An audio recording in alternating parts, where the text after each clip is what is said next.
America, success in both fame and fortune. Hey! Look who's back for more adventures.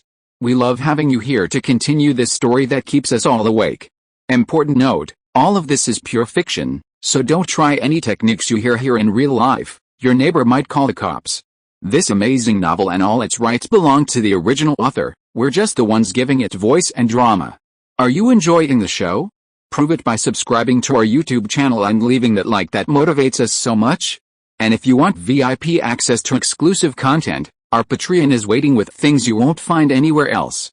Chapter 1, House of the Beast. With the Dogwood Festival over, Atlanta's 2003 spring spree officially concluded. In a residential complex in Marietta, a satellite city outside the city's ring, Martin Davis limped into the living room, his injured knee protesting with pain. He'd only been in North America a week and was still adjusting.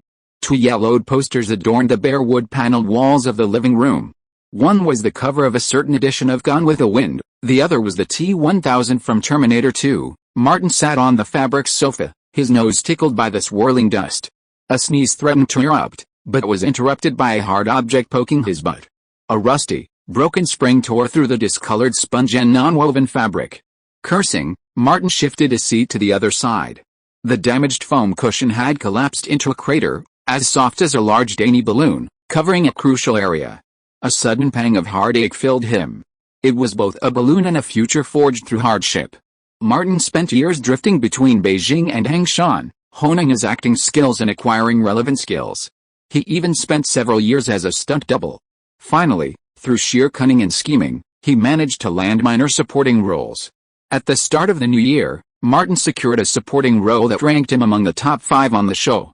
If the series aired successfully, and he persevered for another 5 or 6 years, he might even earn the title of veteran actor. Martin, a lover of alcohol, celebrated wildly with a few homemade cocktails before falling asleep between 2 oversized balloons. Perhaps breathing difficulties led to the tragedy. When he woke up, he found himself in Georgia in 2003. His predecessor, Martin Davis, was struggling.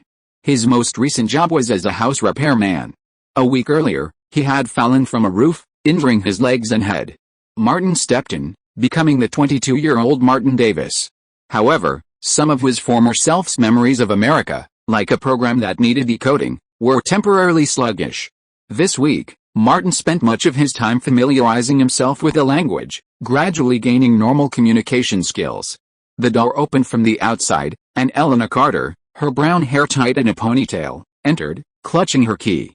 Her brother, Harris Carter, followed behind, clutching a paper bag. Elena, with delicate features and a tall figure, had a smooth face devoid of the freckles common on white people. As soon as she entered, she said, "Are you okay? Can you speak normally?" Martin swung his middle finger back, as if he'd done it countless times. "What do you know? A drop on the head doubles your IQ." Elena held her head high, her bleached hoodie protruding into an exaggerated position. "Great, go find a job now. I don't want to deliver meals to this lazy bastard for another week. I have 2 little brats to support, and I can't afford you." During the week Martin was injured, Elena's 4 siblings from next door had been delivering meals. According to Dr. Bill, "You have a 70% chance of recovery in a week." Harris Carter placed the paper bag on the low wooden table and said, "Free bread from the church, and this time there's fried chicken." He turned and walked away. Bill's been in practice for 2 months and has cured 20 sheep and 35 cows without a single mistake. Before leaving, Harris turned back and said, "The bike's mine today. I'm going to tutor someone. You 2 idiots, take me to the vet." Martin cursed and unceremoniously took the paper bag. Elena plopped down next to Martin, rubbing her bruised butt. "You don't have that shitty health insurance. I can't afford to take you to a proper clinic. Bill used to live down the street and wouldn't charge us for the treatment." Martin took out his bread and ate it with his fried chicken. Reflecting on his injury and his previous job, he said, "The home repairman owes me 2 weeks' pay, and with this injury, I'm trying to figure out how to get more money." His pockets were empty, and he was so broke that certain thoughts suddenly occurred to him. "You'd better make more money." Elena snatched a piece of bread and took a sharp bite. "I won't hold a grudge against you, a poor wretch, for all the food you've eaten this week and the free meals you've been eating for the past few months. But your bastard dad hasn't paid the rent for this house in 6 months. Her eyes, fiercer than a towering mountain, glared. "The worst part is, This Monday your dad kidnapped my mom and eloped under the guise of true love and freedom. This reminded Martin, and he searched his memory, sadly realizing he wasn't just poor. A month before Jack Davis abducted Emma Carter, he had his predecessor, Martin Davis, borrow $6,000 from the owner of Beast House at high interest rates.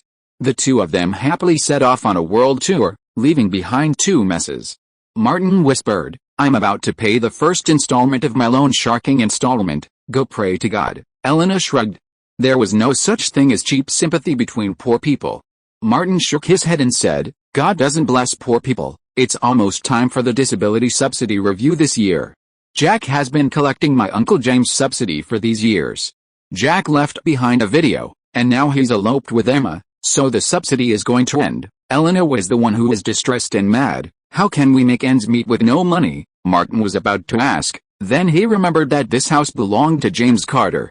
He said, "Your uncle died 8 years ago. He ate the wrong flower. I'm sure you're not mentally damaged." Elena didn't care at all. She pointed to the grove behind the house. "James is buried there, no mistake." She was worried a few days ago that Martin had fallen from paternity and a pauper, and that he would have to support another child in the future. Now her mood eased and she said lightly, "James is very lucky. He was freed from the pain of being a pauper. The pit that buried him was dug by you and me. Damn it, Martin had a headache. The poor people in hell had an incurable disease." Elena pulled out her chip phone, checked the time, and stood up, saying, "I should probably go to the mall and work as a temporary salesperson." Martin casually offered reassurance, "Don't worry, you'll always find a way." Elena, however, staring at the T-1000 poster, said, "Don't work for that damn theater company for free again."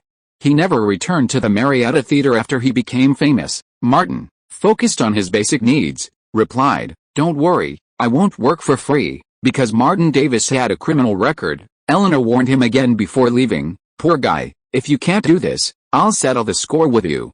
Count how many times you've clapped with me, and how much you'll have to pay me. And I'll call the Beast House Club and tell them you're willing to work as a gigolo to pay off your debt. Think about why they were lending you money at such high interest rates. Shouldn't you pay for clapping? I always give you hundreds of millions worth of goods," Martin said matter-of-factly. Elena raised her hands above her head and raised 2 middle fingers. Martin finished his bread and fried chicken, his legs seemingly no longer aching with food filling his stomach. He quickly packed up and stepped out into the sun, taking a quick look around. Marietta is a sparsely populated southern suburb. Even in Martin's rundown neighborhood of Clayton, every single family house has a small yard. In the yard next door, surrounded by a tattered wire fence, a boy was digging a hole in the dirt, cardboard at his feet. This was Elena's 10-year-old brother. An old Dodge pickup truck, spray-painted with a dancing man and the words "Home of the Beast" underneath, drove along the cracked road.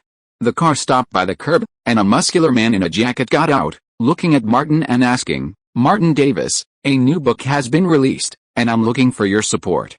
Collect it, vote, and invest. The new book is an entertainment and business story set in America, and I plan to write it from a different perspective.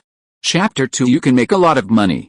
The man in the jacket took a few steps forward, standing in front of a half-meter-high chain-link fence. After confirming his identity, he said, "I'm Bruce, one of Boss Vincent's men." Martin, recalling the details of the loan sharking, asked, "What's up?" Bruce placed his hands on the old wire mesh. "I heard that old bastard Jack Davis ran away. Boss asked me to inform you. Don't forget your debt. The first installment is due next week." The debt had been personally borrowed by his predecessor, Martin Davis, so Martin had no choice but to grit his teeth and deal with it. "It's not overdue yet, just a friendly reminder. Get ready." Bruce withdrew his hand, brushed off the rust, grabbed his belt, and pulled his pants up. His jacket parted, revealing the pistol under his armpit. He smiled innocently. "Don't worry. We're all civilized people in Beast House. Boss always taught us to obey the law." Martin glanced at the pistol, and his first thought was to run. The normal response to failing to repay a debt wasn't to sell oneself, but to run. But how could he run without money? Martin, remembering Elena's words, asked, "Hey, do gigolos at Beast House make a lot of money?" He remembered that gigolos were a legal profession, earning their own living, not shabby. "With luck, I can get a lot of tips every night." Bruce looked Martin over carefully. He was well-proportioned and handsome. He smiled even more innocently. "Beast House just opened and they're looking for gigolos. You know the place? If you want to be a gigolo, just go there.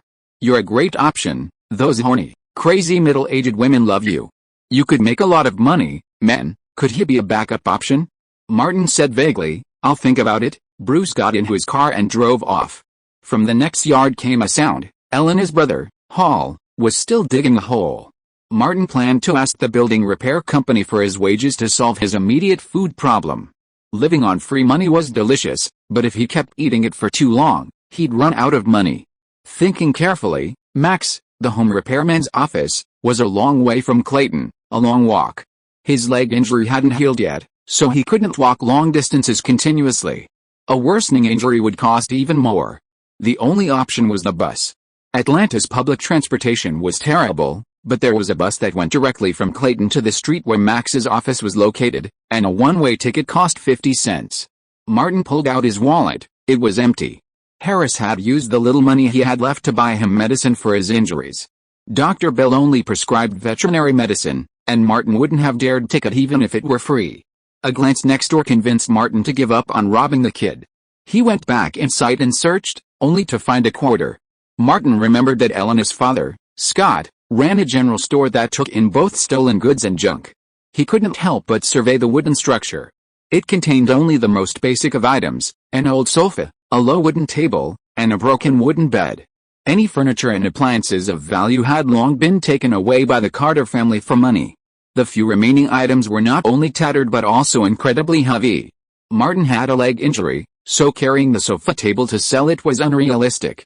He took out a pair of pliers with broken insulation from the drawer of the low wooden table. Went to the side of the yard close to the Carter family's house, cut the rusty barbed wire fence, and rolled it up. The barbed wire had many broken prongs, making it difficult to lift. Martin went back into the house, rummaged around for a while, and found a rope under the bed. Can we sell the Carter family's barbed wire to Scott Carter? Martin thought it was not a big deal, as many houses in the community had similar fences.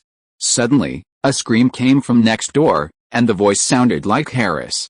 Martin hurried out and walked quickly towards the Carter family's house. In the Carter family's yard, a bicycle was lying on its side. There was a pit next to the front wheel, and fine oil was falling into the pit along with a collapsed cardboard. Harris sat on the ground, holding his arm, tears streaming from the pain. 10-year-old Hall Carter stood in front of him, taunting, "Get up, useless idiot. Stop being such a wimp." Harris roared, "Shut up, idiot. There's a 90% chance my left arm is broken." Hall's tone softened. "I was just kidding you, setting a little trap." "You're such a wimp." Martin, who had seen a broken forearm while working as a stuntman, rushed over, took a closer look, and said, "You've hit the jackpot, you unlucky guy. You've broken your left arm, damn it." Harris's head was covered in sweat from the pain. "Guilty." Hall backed away, plopped down on the ground. Seeing Harris had no other injuries, Martin said, "You need treatment. I'll take you to Dr. Bill." "You said he's a skilled doctor." Harris's face was filled with horror. "Bill can't heal a broken bone. If I go to him, there's a 100% chance I'll become disabled. The Carters will get an extra disability allowance," Martin adding, "Don't move your left arm." Quick footsteps echoed, and the door creaked open. 14-year-old Lily Carter ran out, demanding, "What did you two idiots do?" "Hall, how did you get into this damn pit?" Martin interrupted, "Go tell your sister. Harris has a broken arm. I'm going to borrow Mrs. Wood's phone." Lily scurried off across the street. Martin distracted Harris with a distraction. "Back so soon?" Harris gritted his teeth and said, "The Cole sisters were out of town because of something urgent." A few minutes later, Lily returned with a phone, saying, "Elena borrowed a car and is on her way back." Hearing Elena's name, Hall braced himself on the ground, inching his hips back, trying to get away. A perfect song, a perfect post, a perfect content, a perfect book, a perfect forum. Elena's part-time job wasn't far away, so she quickly drove back. She was in such a hurry to get back that she didn't even change her teddy bear pants. Noticing Harris's situation, Elena pulled out her wallet and looked through the money. She pulled out a few $1 and $5 bills, along with two $20 bills, and frantically said, "Don't worry, I'll find a way. I can freaking find a way. There's got to be a way." Martin, who had just enjoyed a week's worth of free meals, patted her shoulder and said, "Give me the car keys." Elena instinctively handed them over. Wait a minute, I'll go get the money. Martin took the keys and headed for the car. Lily Carter suddenly caught up and shoved Martin's borrowed phone. Here, if we can't pay, you can always call Elena. She extended her longest finger, then withdrew it, then extended it again. Martin pressed Lily's forehead and pushed her away. After getting in the car, he briefly adjusted the gears, recalled his thoughts, started the car, and sped south out of the Clayton neighborhood. Max's office was located on the edge of Marietta's business district. A stretch of road connecting it to Clayton's block was dilapidated and full of potholes, making it difficult to pick up speed. It took Martin half an hour to reach a 4-story office building. He parked, entered, and went up to the second floor, where he found the office sign for Max's repair company. He knocked on the door, and a burly Latino man asked, "What can I do for you?" Martin replied, "I'm Mr. Max's worker. I'm here to inquire about a job." The blinds in the inner office opened, and someone said, "Martin, come in." Martin entered the inner office and took a quick look. Teddy bears of various sizes were placed in the windows, on the shelves, and on the desks. Even the 2 family photos on the desks had large teddy bears in the background. The photos showed a family of 4, beaming with joy. A warm, harmonious, and happy family, one that also loved teddy bears. People who are good at scheming and have sharp observation skills. Martin also discovered something else. There were a few specks of white powder scattered beside the pile of documents on the wooden desk. Max, who was middle-aged, liked to twitch his nose. The few nose hairs growing out of his nostrils were stained with barely detectable white, and his eyes above his big nose were red and bloodshot.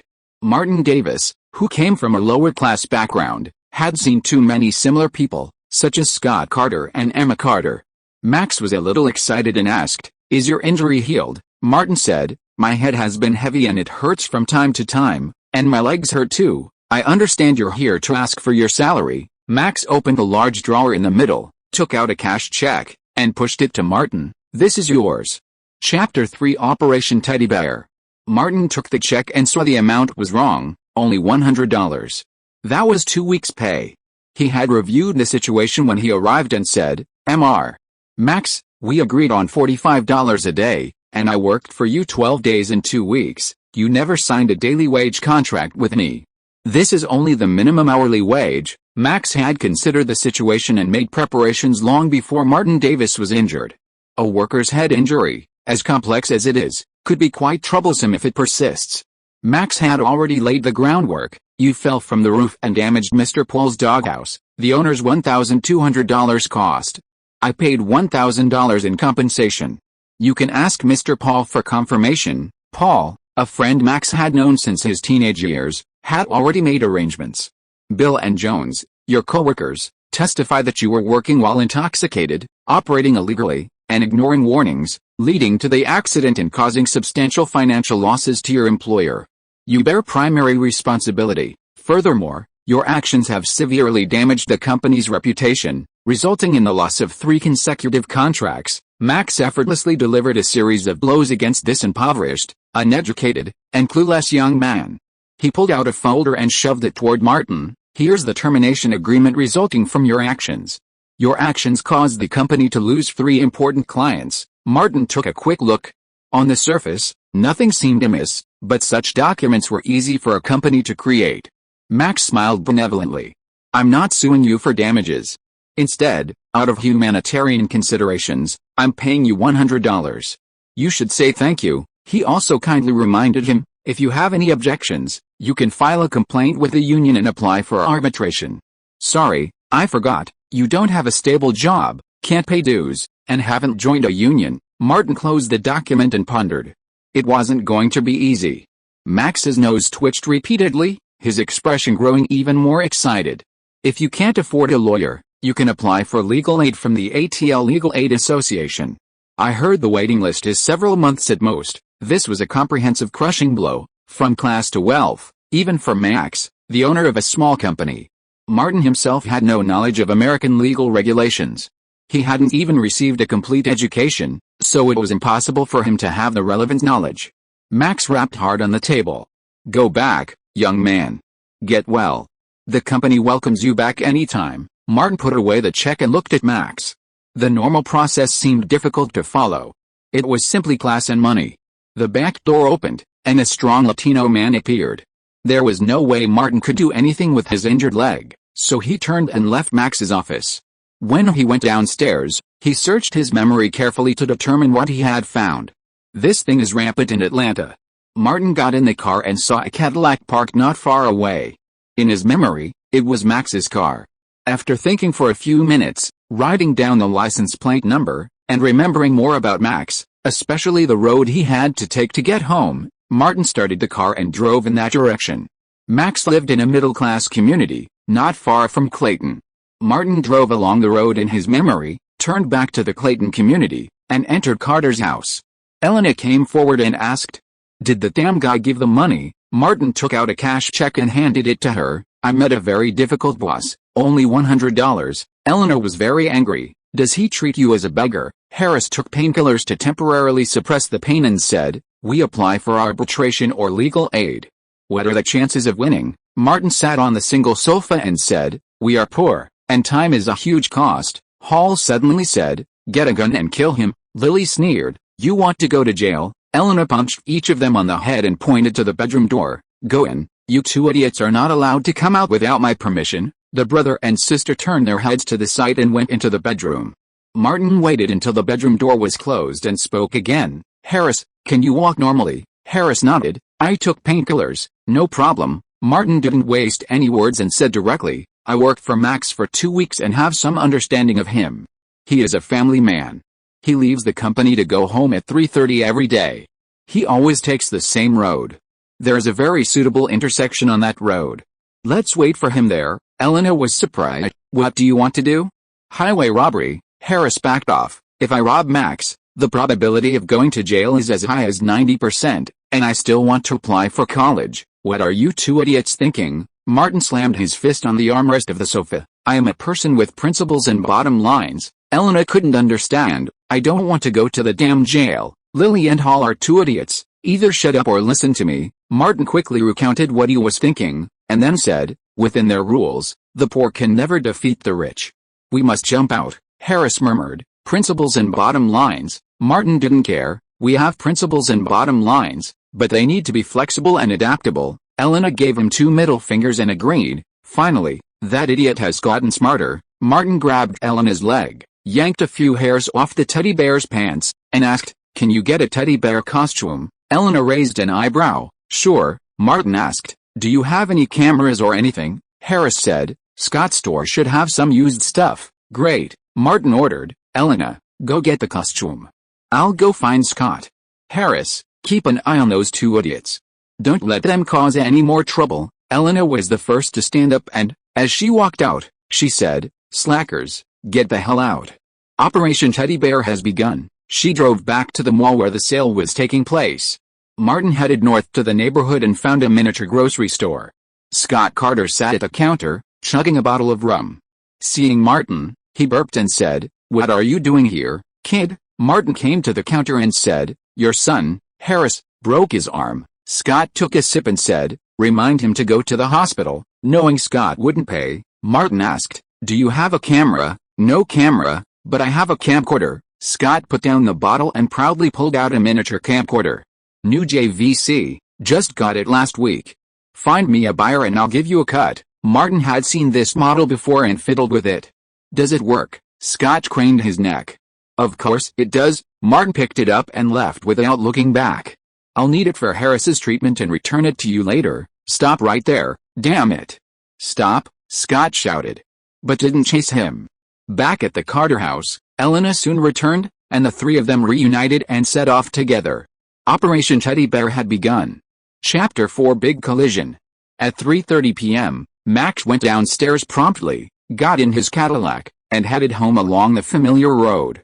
Elena spotted the Cadillac turning into the intersection in an old Toyota that had been around for who knows how many years. She pulled out her phone, called someone, and said, "Idiots on the road." After receiving a response, she drove behind it at a distance. The road was light, so Max drove fast. He took a call midway. "Honey, pick up the kids. I'll make them chocolate chip cookies tonight." Entering a narrow, 2-lane road, the Cadillac ran over a small rock and shuddered. Max instinctively slowed down and swerved slightly to avoid the remaining gravel. "Some bastard," who had given birth to a son but no asshole, had thrown some gravel on the road. Max slowed down again, his attention drawn to something at the small intersection to the left. It was a large teddy bear figurine, holding a colorful banner in one hand that read, "Assorted teddy bears on sale this weekend." The family's 2 children loved teddy bears, and Max was also very fond of them, unable to help but take a few more glances. On the other side of the intersection, shrubs grew lushly. Harris hunched over his bicycle, one leg propped up on the ground, staring intently at the teddy bear across the road, waiting for a signal. Having practiced several times before, the pain from his broken left arm was excruciating, making his face grim. Harris endured the pain and thought to himself, the probability of success is 60%. I can do it. Just then, the teddy bear across the road dropped its colorful banner. Harris slammed the pedals on his bicycle and rushed out, uttering through clenched teeth, "For money." The poor, faced with the temptation of money, unleashed unparalleled strength. The bear at the intersection, having dropped a banner, suddenly clenched his left hand into a fist and placed it in front of his furry belly. He then twisted his hips and flexed his waist again, with an exaggerated pace, as if he were trying to shoot down a plane from the sky. This was the first time Max had seen such a mean teddy bear doll, and he almost burst out laughing. A considerable part of his attention was attracted by the mean bear in front of him on the left. Harris rushed out from behind the green belt in front of him on the right. Max saw the figure and subconsciously stepped on the brakes. There was a collision sound, the car shook, and someone fell on the road. Max's head was dazed for a moment, then he came to his senses, cursed, unbuckled his seat belt, and quickly got out of the car to check the situation. The car was not going fast, and he felt that the problem was not big. An old bicycle fell crookedly in front of the Cadillac, the rear wheel was still turning, and the right front lampshade of the Cadillac was cracked. A young white man was lying on the road, screaming. Harris did not need to act, but was really in pain, a piercing pain, and he screamed at the top of his throat. Max quickly asked, "Are you okay?" Harris didn't want to answer because it hurt so much. After Max asked again, he said palely, my left hand is broken." Max was shocked and was just thinking about running away when he found that the mean bear was coming towards him at the intersection. There were witnesses. Martin picked up the small camera that was on the bench by the roadside and ran over there. Elena drove over at that moment. He put the camera in the passenger seat and waved. Elena glanced at Harris on the ground and immediately drove away to make a copy at the place they had contacted in advance. Martin took off the big head of the teddy bear, took out his cell phone, and asked loudly, "Mr. Max, do you need to call the police?" Max saw that it was Martin and looked like he had seen a ghost. Harris propped himself up with one hand and said, "Call 911. Call an ambulance." Martin, of course, didn't call 911. He held his teddy bear's head in one hand and his phone in the other, like a good employee following his boss's orders. He whispered, "Mr. Max." Max absolutely couldn't let anyone call the police. He had calmed down by now. A normal car accident was nothing serious, even a broken arm wouldn't be a big deal. But causing serious injury while driving under the influence was a felony, potentially punishable by jail time. It's just a small matter, there's no need to use up public resources. Max looked at Harris with a gentle tone, as if ready to take full responsibility. "I'm primarily responsible for this accident. I'm deeply sorry. I'll cover your medical expenses, and I'll also compensate you for lost work, as per regulations." He glanced at the bicycle, its handlebars twisted upside down. "I'll compensate for any other losses." Harris grimaced in pain and said through gritted teeth, "I'm applying to colleges and preparing for the SAT exam now that my arm is broken. My chances of getting into my target university have dropped by 80%. The gentleness on Max's face slowly disappeared. He looked at the young man's attire and the shabby bicycle, then stood up and said, "Okay, let's go through the normal procedures. You find a lawyer to sue my insurance company, and the insurance company will be responsible for your compensation. As long as this poor guy has a normal mind, he will know what to do to benefit." Martin raised his cell phone, pressed the number 9 key, and said, "Mr. Max, I'll call 911 for you." "Stop. It's none of your business." Max wanted to kick this idiot away. He squatted in front of Harris. "Kid, I'm very sincere about reconciling with you. I'm very sorry for what happened today, but sincerity is mutual. I will let you see my sincerity, and you will let me see yours, right?" After discussing Max's psychological bottom line in advance, Harris raised 3 fingers. I'm seriously injured and my exam will be delayed. $3,000. $3,000 can compensate for my loss. The gentleness on Max's face dissipated. $1,000. The most I'll give you is $1,000. Harris looked at Martin. Call 911 for me. Thank you. 2 cars passed by. Max didn't want to meet enthusiastic citizens, so he forced a smile. I'm a responsible person. $2,000. No more, Harris said. Okay, $2,000. You have to pay immediately. Max breathed a sigh of relief, returned to the car, fished his checkbook from his bag, and wrote 2 checks for $1,000. Harris, having handled many checks at Scott's store, checked them out and collected them. Max opened the driver's door, ready to go home and make chocolate chip cookies for his 2 children. He asked Martin, who was blocking his way, can you please move aside? Martin's hand suddenly reached out and closed the car door. Max realized it later and reached out to pat the teddy bear costume on Martin. I have something to do today, I'll contact you later. Martin smiled and said, Mr. Max, I am actually an enthusiastic citizen who likes to help others. If I encounter this kind of thing, I will feel guilty if I don't call 911 to seek help for the injured. I will not be able to sleep for several days. Max was alert. Boy, what do you want to do? I warn you, don't mess around. Martin didn't want to drag it out too long, and said directly, the new boss is worried that I am not working hard, so he got a small camera to watch me and film me, and the lens is facing this intersection. Max's face was gloomy, and his eyes were as sharp as an eagle's eyes, scanning every part of Martin. Martin was worried that he had a gun. The boss just passed by here and took the camera away. If necessary, I can call someone back. Chapter 5, Vicious and Unworthy of Being a Human. Max wasn't stupid. Looking at Harris, then Martin, then thinking about the obscene antics of the bear Martin was impersonating, he could easily come to a conclusion. You're setting me up, he snapped. This is extortion, kid. You're going to get into trouble. You hit someone, and you're trying to shirk responsibility. Martin wouldn't admit it. Instead, he picked up his phone, dialed 911, and asked Harris seriously, do you need me to call the police? Max's demeanor lost none of its gentleness. You messed with the wrong people, you're dead. Martin seemed oblivious, muttering to himself, drug driving caused serious injury. I remember a case in the community where that unlucky guy lost everything and got sentenced to, how many years? Max stepped back and leaned against the car. Martin muttered, we have a case today, we'll know soon. Harris was very cooperative, exultant. Drug driving? Oh my god, that's great. My chances of making a killing are 100%, he added. You must sell me that videotape. I'll give you $1,000. Max stared at Martin as if he saw a poisonous snake. Martin said, Mr. Max, you are an outstanding husband and a loving father. You have a beautiful wife and lovely children. They must regard you as a pillar of support and a hero. I admire you very much and must not let you be involved in a criminal case, you son of a bitch. Max cursed angrily. You are so shameless that you don't deserve to be a human being. Martin was not angered by him. I am an enthusiastic citizen. I called the police and sent the videotape.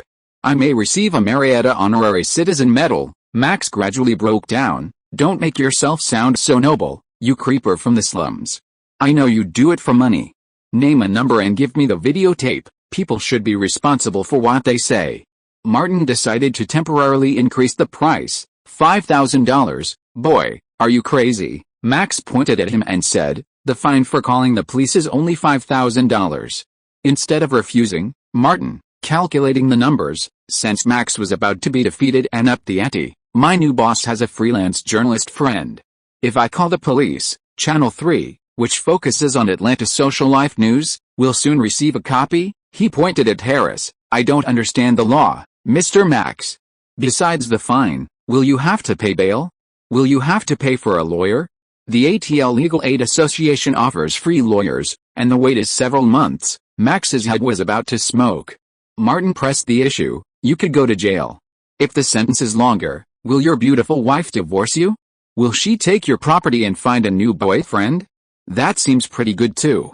Someone will protect you and raise your children for you. Enough. Shut up. Max turned around and kicked the wheel of the Cadillac. Martin Davis, you are so vicious that you don't deserve to be a human being. He retrieved a pen and checkbook from the car. $3,000. Only $3,000. If you ask for 1 cent more, I will fight you to the death, and send back those damn videotapes." Martin, wanting to give Elena time to rewatch the video, took out $3 1,000 checks and said, "I'm broke and have never seen a big check before. Come with me to the bank to transfer the money, and I'll give you the videotapes right after. There's a Bank of America branch nearby." Max snapped. "Don't try to be slick," Martin replied. "Honesty and trustworthiness are my principles." A bank branch was no more than a kilometer away at the intersection. Harris got up, ignored his bicycle, and followed Martin on foot. Max unloaded his battered bicycle, got on, and followed. Holding the large checks, Harris forgot the pain of his broken arm and couldn't help but exclaim, "How was my acting?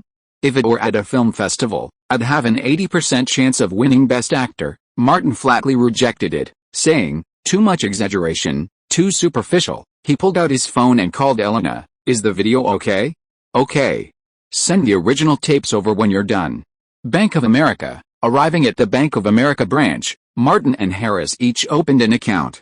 Martin went out for a while to get the camera back. After the check was transferred, Max took a look at the video on the small LCD screen of the cassette camera in the waiting area of the branch, took out the cassette and put it in his bag. The video happened to record the process of the bicycle running into the camera and the Cadillac hitting it. The angle was obviously selected. Max asked, "Is there a copy to burn?" Martin took back the camera and said in surprise, "This thing can be burned." Max stared at him, didn't notice anything unusual, and stood up. "Don't let me see you again," Martin said. "Don't worry, I don't want to see you either." Max left the bank branch, got in the car and slammed the steering wheel. "Shit.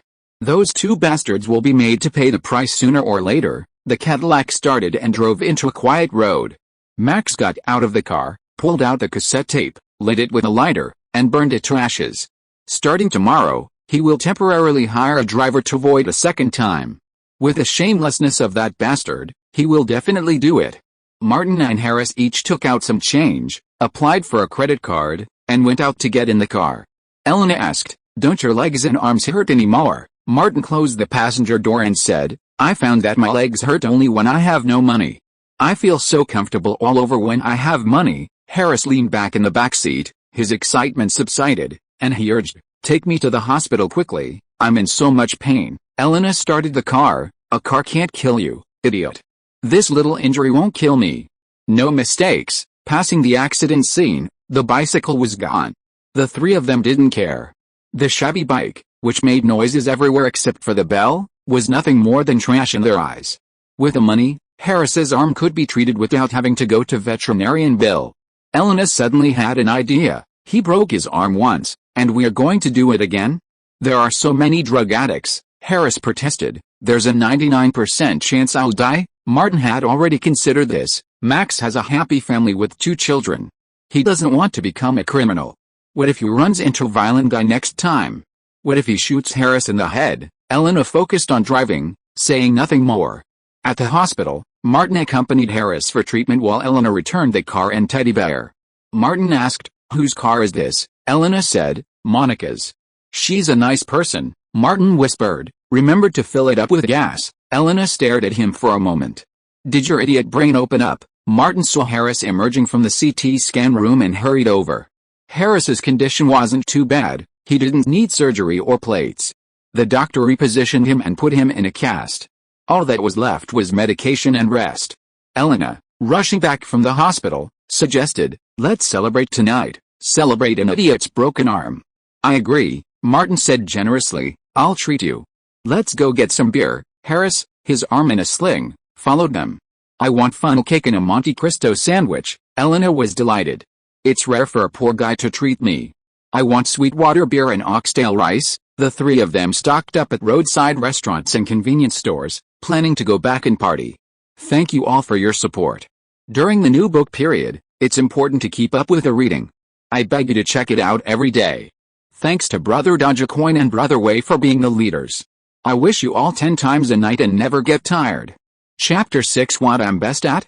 It was pitch black outside, but the lights inside were bright and filled with laughter. Harris finished his Monte Cristo sandwich, picked up a can of beer, tossed it to Martin, and opened another with one hand. He exclaimed, "Martin, my admiration for you has gone from 0 to 90%, Elena came over with a plate, sat down next to Martin, and forked a piece of oxtail. "This is a prize for you." Martin took a bite of the meat, opened his beer, and raised it. "Let's toast, you losers, cheers." Lily and Hall, the two idiots, also raised their cokes. The afternoon's harvest had brought true joy. This joy was so pure that it encouraged Lily and Hall to reach for their beer.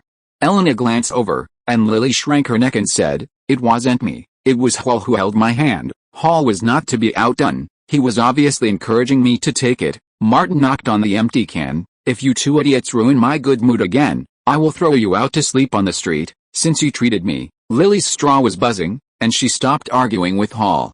Martin stood up and said, "Okay, I'll make you a girl's drink." Elena was surprised. "When did you learn to mix cocktails, you idiot?" Martin picked up a can of Sweetwater beer and went to the open kitchen. As he rummaged through the ingredients, he said, "Old bastard Jack is the most versatile man in Northeast Marietta. How do you think he kidnapped your mother?" Harris quietly circled behind the sofa and deliberately said to Elena, "The son of bastard Jack is a bastard with a 99% probability." Lily, who was nearby, overheard and interrupted, "Scott and Jack are bastards, and Martin is also a bastard."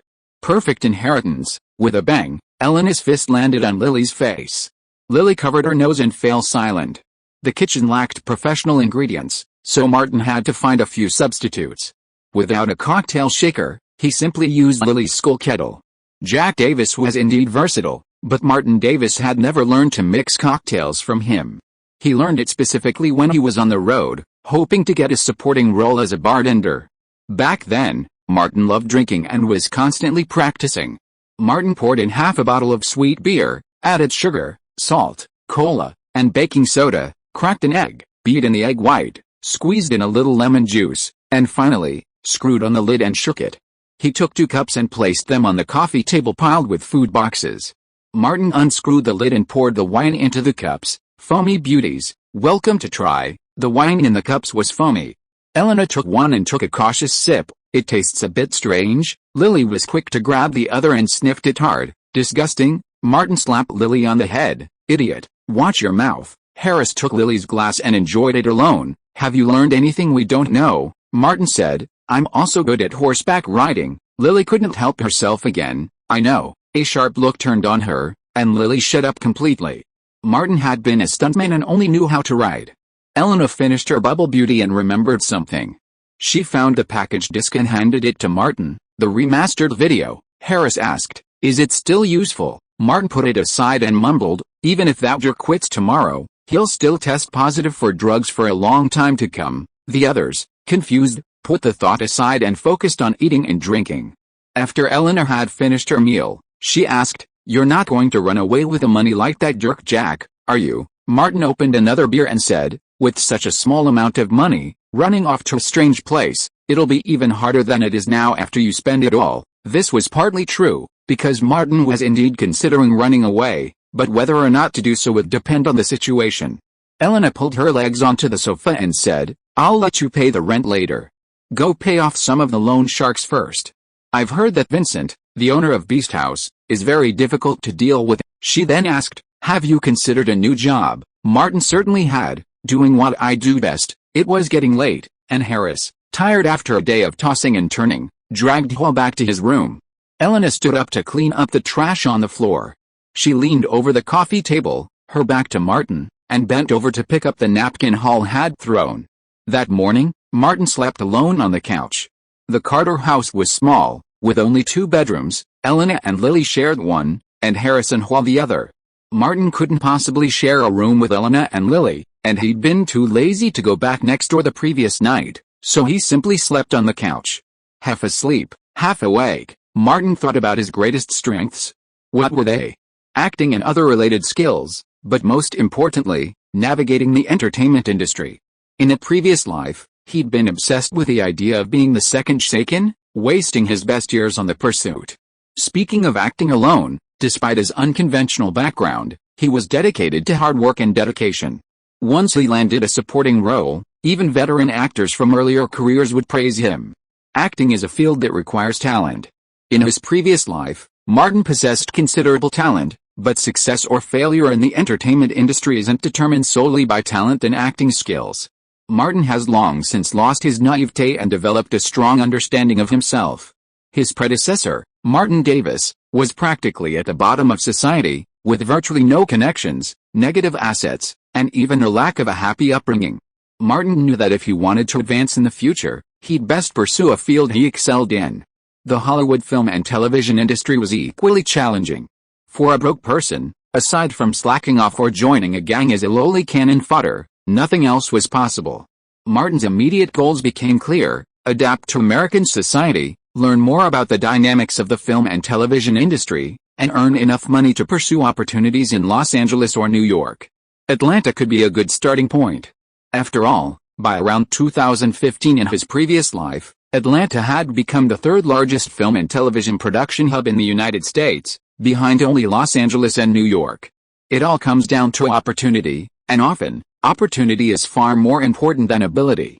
Hey everyone, if you have any monthly votes, please give some. Chapter 7: Paying Money Tracked. After a quick breakfast, Martin headed out alone. Overnight, his leg pain had subsided, and his memories of his past life were becoming clearer. With his improved health, he couldn't afford to waste time. There was still much to do. Martin saved a burned disc, grabbed his JVC camcorder, and headed to the grocery store north of the neighborhood. Scott Carter was already drinking early in the morning, the sun shining on his face, his nose brighter than the red light at the intersection. Martin put the camera on the counter. "I'm returning the things to you. By the way, Harris has been cured." Scott actually put down the bottle, stood up and carefully checked the camera. Suddenly his nose became redder. "Boy, where is my cassette?" "You stole my cassette. Don't frame people," Martin said nonsense casually. "The tape in the cassette was used to splinter Son. You go ask Elena for it." Hearing the name of his eldest daughter, Scott sat back and did not mention Elena at all. "Tell that bastard Harris that the cassette is worth $20 and he must send the money tomorrow." Martin avoided this and asked, "Do you have a cheap mobile phone?" The mobile phone he took yesterday was borrowed by Lily from Mrs. Wood. "Poor bastard, you have money for a phone." Scott thought of a possibility. "Is that bastard Jack back? Tell me where he is." Normally, if someone's wife was abducted, it would be a life or death feud. Scott's brainwave was unusual. "Let me calculate how many days this bastard has been abducting Emma. Damn, who knows how many times they've done it. I'm charging you a daily fee, at least $100, no, $200. Communicating with someone who wasn't on the same wavelength was too difficult, so Martin didn't bother to continue and prepared to leave. Scott, however, pulled a phone from under the counter. "European, extra sturdy. It'll last you even after you die." Martin took it. It was a gray candy bar, a used Nokia 3210 he'd used in his previous life. Something felt off about it, and turning it over revealed the back cover was cracked and glued together, with a hole in the center. Scott took a sip of his drink. "This is a lucky phone. I wouldn't show it to anyone else." The Eagles were fighting, and a delivery guy got hit by a ricocheting bullet. The phone blocked it for him, but the battery was dead. "I replaced it later." Martin turned it on, making sure it worked properly, and asked, "How much?" Scott waved his hand, seemingly generously. "Take it." If this had belonged to Harris or Elena, Martin would have taken it without hesitation. But this was Scott, a drunkard and drug addict, who hadn't wanted to spend money on his children since Elena was 16. Free is the most valuable. Martin pulled $20 from his pocket, placed it on the counter, and left with the phone. Scott was surprised. When did this idiot get smart? Martin found a place to get a network subscription and bought several newspapers, especially those on social economy, film, and entertainment, which he returned to his rented apartment to read carefully. He always had to understand the social situation. Atlanta's development had accelerated since the 1996 Olympics. Black people, who made up 40% of the population, had seen a significant improvement in their economic, political, and social status. Correspondingly, black gangs, previously primarily operating in the southern part of the metropolitan area, began to move into the city's bustling districts, creating constant friction with established white power. Robberies and shootings were a frequent occurrence. Martin also saw job posting in a tabloid for the Beast's House, a recently opened club seeking gigolos. Should he check it out? A chill ran down his back, and the back window rattled. The wind was picking up. Martin went to close the window. The backyard was overgrown with weeds, and suddenly remembered that there was a body buried there, a grave he and Eleanor had dug. The gentle spring breeze suddenly turned to a chilling gust. Want to jump out and scare people? Martin decided to throw a party in the backyard in a few days, inviting more people to come, and include heavy rock and disco.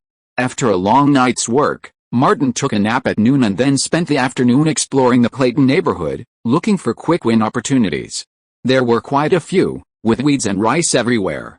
Those who didn't touch these things were mostly part-time workers like Elena, and those with stable jobs were few and far between. Martin Davis, the predecessor, had never had a stable job and had long been living off Elena's money. He frequented the Marietta Community Theater, dreaming of becoming a star. Martin decided to check it out. After another day of rest, Martin had recovered enough to catch the theater's regular weekend activities, so he simply boarded a shabby minibus and headed to Margaret Square. There, a memorial to Margaret Mitchell, author of Gone with the Wind, stands. Martin walked toward the memorial, glancing at the words "When Hollywood Met Marietta" on the wall at the entrance. He then walked around the memorial and headed to a small theater in the back. A van was parked outside the theater, and Jerome Mitchell, dressed in formal attire, was directing the unloading. Seeing Martin, he shouted, "Hurry up, come help." He was the director of the Marietta Community Theater and was said to be related to Margaret Mitchell's family. Martin deliberately limped over and carried a small box into the theater. Jerome asked, "You've been gone for a week, delaying a lot of the troupe's work." Martin limped past him and said, "I broke my leg. As soon as I could get out of bed, I rushed over." Jerome's eyes were sharp, staring at Martin, like a boss catching a lazy employee. The goods were delivered to the warehouse, and a dozen people moved into the small theater, sitting in groups of 3 or 4 in the seats under the stage. There are over 7,000 community theaters in the United States, and Marietta is just a relatively unremarkable one. The only notable thing about it is that Mr. T-1000, Robert Patrick, once joined a troupe as a young man. Martin took a quick look and found 10 new faces he didn't remember. Robert, the portly man, approached and asked with concern, "I heard you broke your leg." Martin nodded. "I've been recuperating for a week." He glanced at him. "A lot of newcomers," Robert said with resignation. "The theater is busy, and we're constantly being asked to work.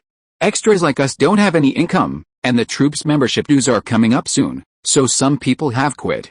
Only by filing our stomachs can we pursue our dreams of stardom, a choice between reality and dreams." Jerome then walked to the center of the stage, clapping to attract everyone's attention. "I have some good news for you," he didn't hold back, stating directly. Channel 2 is collaborating with Gray Film Productions to film a plantation-themed play. They'll be recruiting actors at the Midtown Arts Theater next week. I've contacted the casting director, and everyone will have a role. The newcomers were excited. Robert, however, remained calm. The recruitment was only for extras. Jerome's tone tinged with boastfulness. "As you all know, I have some connections in Hollywood. I just got some big news. A multi-million-dollar movie starring Jim Carrey and Kate Winslet will soon be filming in Atlanta. To keep costs down, they're recruiting actors there. I believe the Marietta Theater Company can produce another Robert Patrick." Martin carefully recalled what films Fat Wen and Jim Carrey had collaborated on. The fragrant bait was cast, and Jerome began to reel in the line. "The theater company belongs to all of us. We share the utilities, rehearsals, and the ongoing maintenance of the theater. Therefore, we charge a monthly dues of $300. I'm sure everyone understands that. It wasn't free performances, but paid ones." Martin, with his extensive knowledge, wasn't surprised. While studying in Hengdian, a young starlet from his hometown reportedly sold several houses to land a supporting role in a play. This kind of paying to perform in a theater is not an isolated case. Many people want to pay but lack the means. Book Friends Group. 729,765,122. If you are listening to this novel on a channel other than Fanfic World, it means it was downloaded and re-uploaded without effort. We warmly invite you to visit our channel, Fanfic World. There you will find the original version of this story and many other novels of various genres. We look forward to seeing you dive into a world of incredible novels. Chapter 8: Another Debt. The troupe will temporarily suspend rehearsals for new productions. For your future, our focus will be on securing roles in film and television projects. Jerome's face was filled with enthusiasm, but his mind was on other matters. Once rehearsals began, money would flow like water. The Marietta Community Theater was a non-profit organization, with revenue primarily coming from donations from charitable organizations and local government cultural subsidies. For example, the theater itself was owned by City Hall.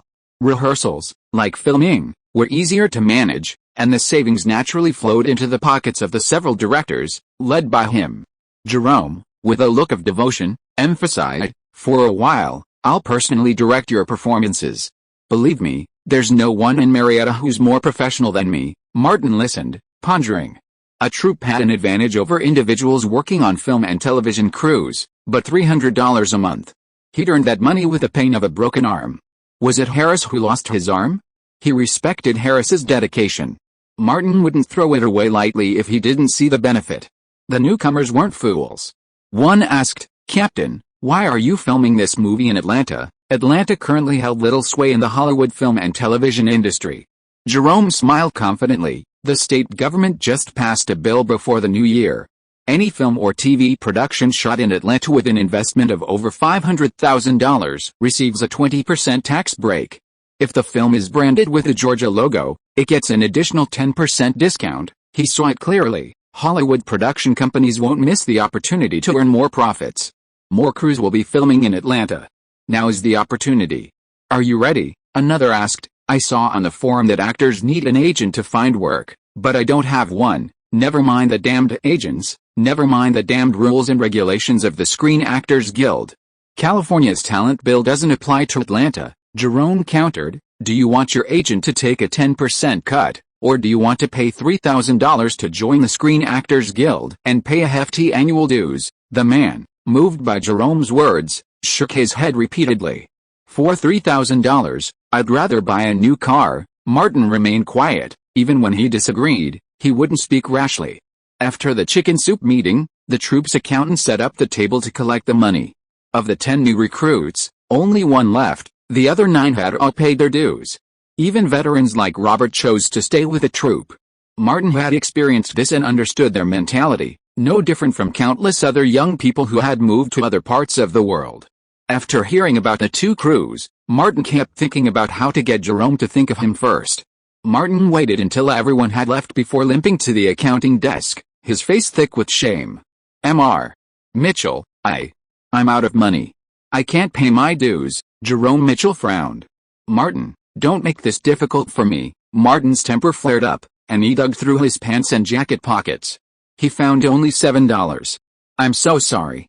I fell and broke my leg on my last roofing job. My treatment took all my salary, and my boss won't compensate me and even fired me. Can I defer my dues for a while?" He acted with ease, a simple scene he'd experienced firsthand. "I'm looking for a new job. I'll make up the difference as soon as I have the money." "Yes, isn't there a play next week? As soon as I get paid for my role, I'll make up the difference to the company." His predecessor, Martin Davis, had consistently performed well within the company, providing the foundation for his words. Seeing Martin's shame and helplessness, Jerome recalled the most difficult times of his own youth, and a flicker of tenderness crept in. "Don't let me down, thank you." Martin thanked him profusely, his eyes glancing at the latest issue of Entertainment Weekly, which lay beneath the accounting spreadsheet. He pointed at the magazine and said, "Mr. Mitchell, you know I love the Hollywood news the most, but I don't have the money to buy it. Can you?" Jerome waved his hand and said, "Take it." Martin took the book and limped out of the theater. Jerome, too soft-hearted to make a loss, noted Martin's debt. No one could owe him a debt for long. This poor fellow couldn't pay it back, so he'd just find an opportunity to force him out to work and pay it back. In Jerome's subconscious, those who paid their dues could sit in the back. After all, they couldn't press oil that month. Martin waited a long time for a shabby minibus to arrive. He found a seat near the back and flipped through the magazine. After reading for a while, the minibus suddenly jolted and the driver shouted, "The bus is broken down." Everyone, including Martin, erupted in curses. Damn public transportation. Martin had no choice but to get off with the others. Halfway through their journey, the wait for the next minibus would be long. Taxis were sparse in Atlanta, so anyone who wanted one had to hail one. Martin simply walked. A Dodge pickup truck, painted with a Beast House logo, drove up from behind and stopped at the sidewalk. The right window rolled down, and Bruce, dressed in a jacket, waved. "Martin Davis, want to ride?" Martin looked at him. "Sure." Bruce pointed forward. "I live in the Baca neighborhood south of Clayton, so it's on my way." Martin pulled the passenger door open and climbed in. What a coincidence, Bruce stepped on the accelerator. Just collected a bill for the bus. A few hundred meters later, he suddenly said, I almost forgot. You have to pay me $5 for the fare. Martin slammed the car door. Hey, man, can you be a decent person? Bruce held the steering wheel with one hand and lifted his jacket with the other. The boss said that Beast House employees must be law-abiding and civilized people. Martin saw the pistol under his arm and recognized Bruce's civility. We'll pay in Clayton. Deal. Bruce smiled innocently. Martin didn't want to talk to him anymore and flipped through a magazine. Bruce turned his head quickly and saw the cover, Entertainment Weekly. I like this magazine. There's a poster for Lost in Translation in the magazine. Martin's mind raced. A fan of Scarlett Johansson, Bruce turned back reluctantly. I collected the poster of this movie, but it's broken. Martin asked, how did it get broken? Bruce pursed his dry lips. The poster was accidentally damaged by the wind. Martin raised his thumb and imitated Harris' tone. I am now 100% sure that you are a civilized person. He picked up the magazine and shook it. Hey, men, the latest Entertainment Weekly. It's hard to buy in Atlanta. Not only the cover, but also a complete set of stills from Lost in Translation. Bruce reached out to take it, but Martin took it back. The fare is waived, $10, you are a profiteer. Although he said that, Bruce kept looking at the cover. Martin rolled up the magazine again. The idiot from my neighbor Carter's family also likes this poster. I can sell this magazine for at least $20. Bruce took out $2.5 bills and threw them to Martin. You win. Martin put the money away, handed the magazine he got for free to Bruce, and said, nonsense, man, I'm an actor. When I become famous in the future, I will get you a signed photo from the crew. Bruce didn't want to talk to this man anymore. This man was not a human being. He simply brought out his killer move. Think about how to pay you back. I remember, Martin planned to stay in Atlanta for a while, and he had to find a way to deal with this debt. He said, I want to see your boss, tomorrow night. The boss is at the Beast's house. Bruce shook the magazine in his hand. For its sake, let me tell you one thing. If you can prove your worth to the boss, you will get preferential treatment. Chapter 9 Why I Don't Have a Tip. The Beast House sits on West Avenue within the Atlanta Beltline, on the western edge of downtown. As Martin stepped off the minibus, he spotted its massive sign gleaming against the night sky. The club's facade was opulent and imposing, a truly classy affair. A dozen or so women lined the sidewalk, waiting to buy tickets. In contrast, the bar across the street, adorned with black neon lettering, was busier, with at least 40 or 50 men lining up. Women skipped the line and entered for free. Martin arrived at the Beast House entrance and told the tall young man collecting the cash, I'm looking for Vincent. Ivan nodded. Tickets, $20. Martin hesitated, assuming a polite tone, saying, I'm Bruce's friend. Delivering money to Vincent, Ivan called, come on in. Martin slipped into the club, avoiding the bar and finding a secluded corner to observe the place. He owed $6,000 in high-interest loans, and the repayment was far more than just $6,000. That's compound interest. He had to find a way. Martin had inquired with someone during the day, and Bruce's words seemed plausible. Perhaps it had only recently opened, as the place, which could hold hundreds, only had 40 customers at most. Even so, the atmosphere was lively. After a dance, a few customers went to the bar for a drink and a rest.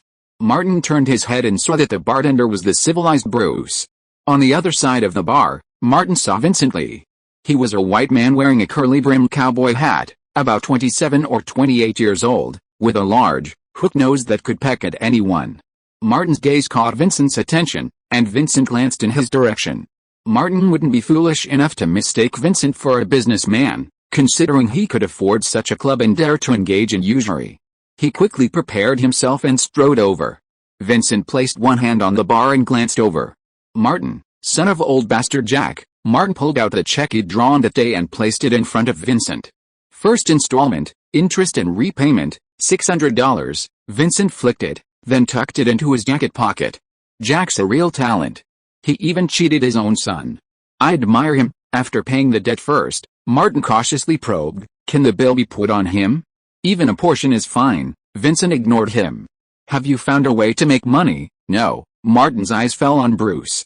His talent as a civilized man was limited to licking paper, and he was clumsy at mixing drinks. Martin kept talking. I broke my leg while working, and my boss was kind enough to offer me some compensation. Vincent nodded slightly. You've perfectly inherited Jack's scumbag genes. Come work for me, perform on stage, and you'll pay off the money quickly. Martin didn't hide his envy for the juicy money. Only a fool wouldn't like that. But he also feared that once he got used to making money lying around, it would be too hard to stand up again. Martin turned his head abruptly, suppressing his urge for cash. He looked at the civilized bartender and muttered, "There's something wrong with this drink." Bruce was pouring a Long Island iced tea into a glass filled with ice. Vincent was indeed intrigued. What could be wrong with a drink Bruce mixed? Martin pointed at the iced glass and began to spout high-sounding nonsense based on his past life's knowledge. The essence of Long Island iced tea is the ice. The icicles in the glass are less than halfway full, and the frosty aroma is not enough to tempt the mouth. Vincent remained unmoved. Who cares about this when they're just out for fun? Martin immediately changed his rhetoric. That means the empty space at the top of the glass must be filled with at least 1/3 more alcohol. Even if the cheapest base liquor of the same type is used, the profit per glass will be much less. Vincent raised his cowboy hat and silently calculated an extra $2 profit on a Long Island iced tea. Assuming 30 glasses are sold every night, that's an extra $420 a week. He looked Martin in the eye for the first time tonight. You know how to mix cocktails? Martin skillfully put up a shield. Old bastard Jack is the most versatile man in Marietta, no mistake. Vincent nodded at the bar. Let me see. Martin took off his jacket and placed it on the high stool. His tight t-shirt exuded a burst of hormones.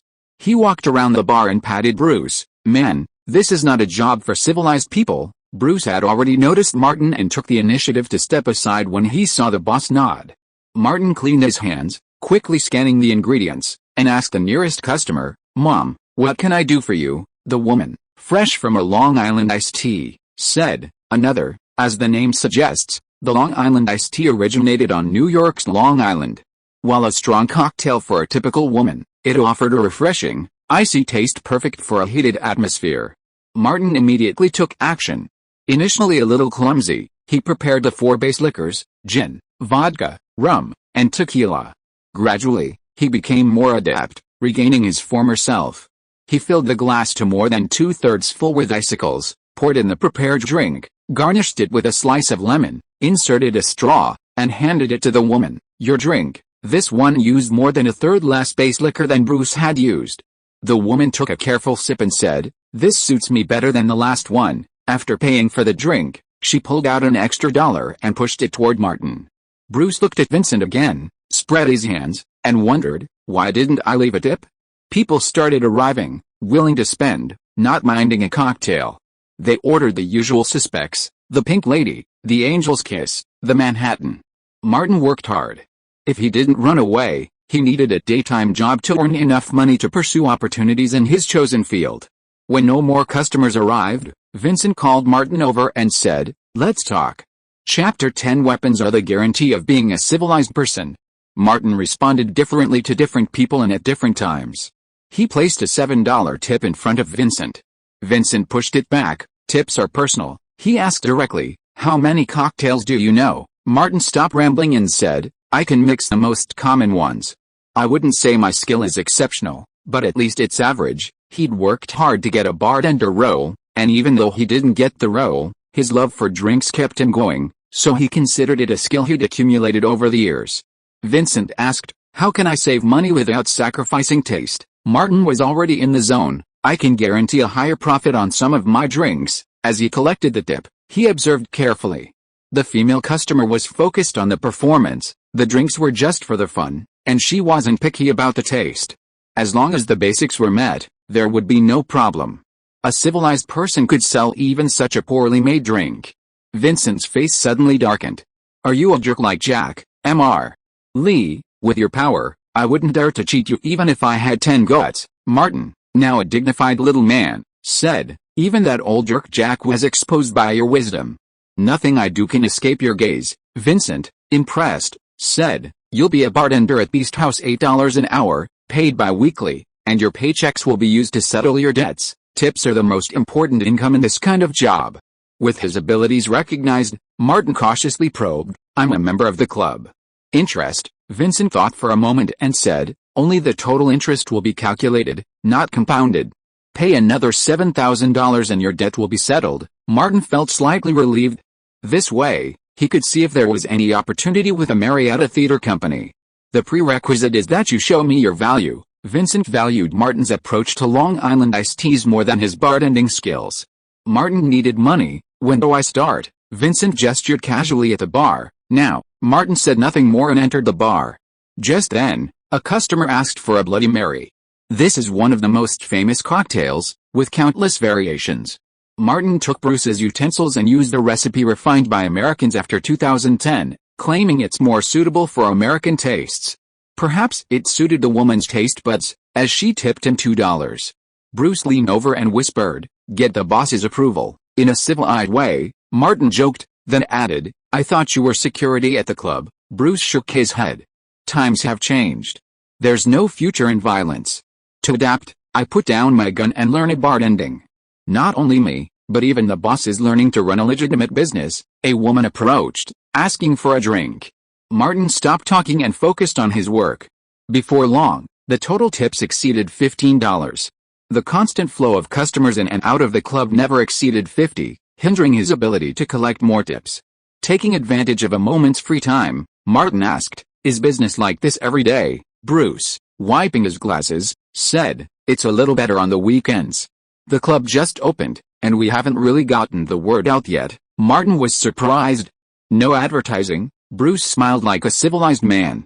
"You don't know?" "That's right, you don't understand." Despite being looked down upon by the paper-licking maniac, Martin didn't get angry. Instead, he asked, "What do you mean?" Bruce straightened his shirt, looking cultured.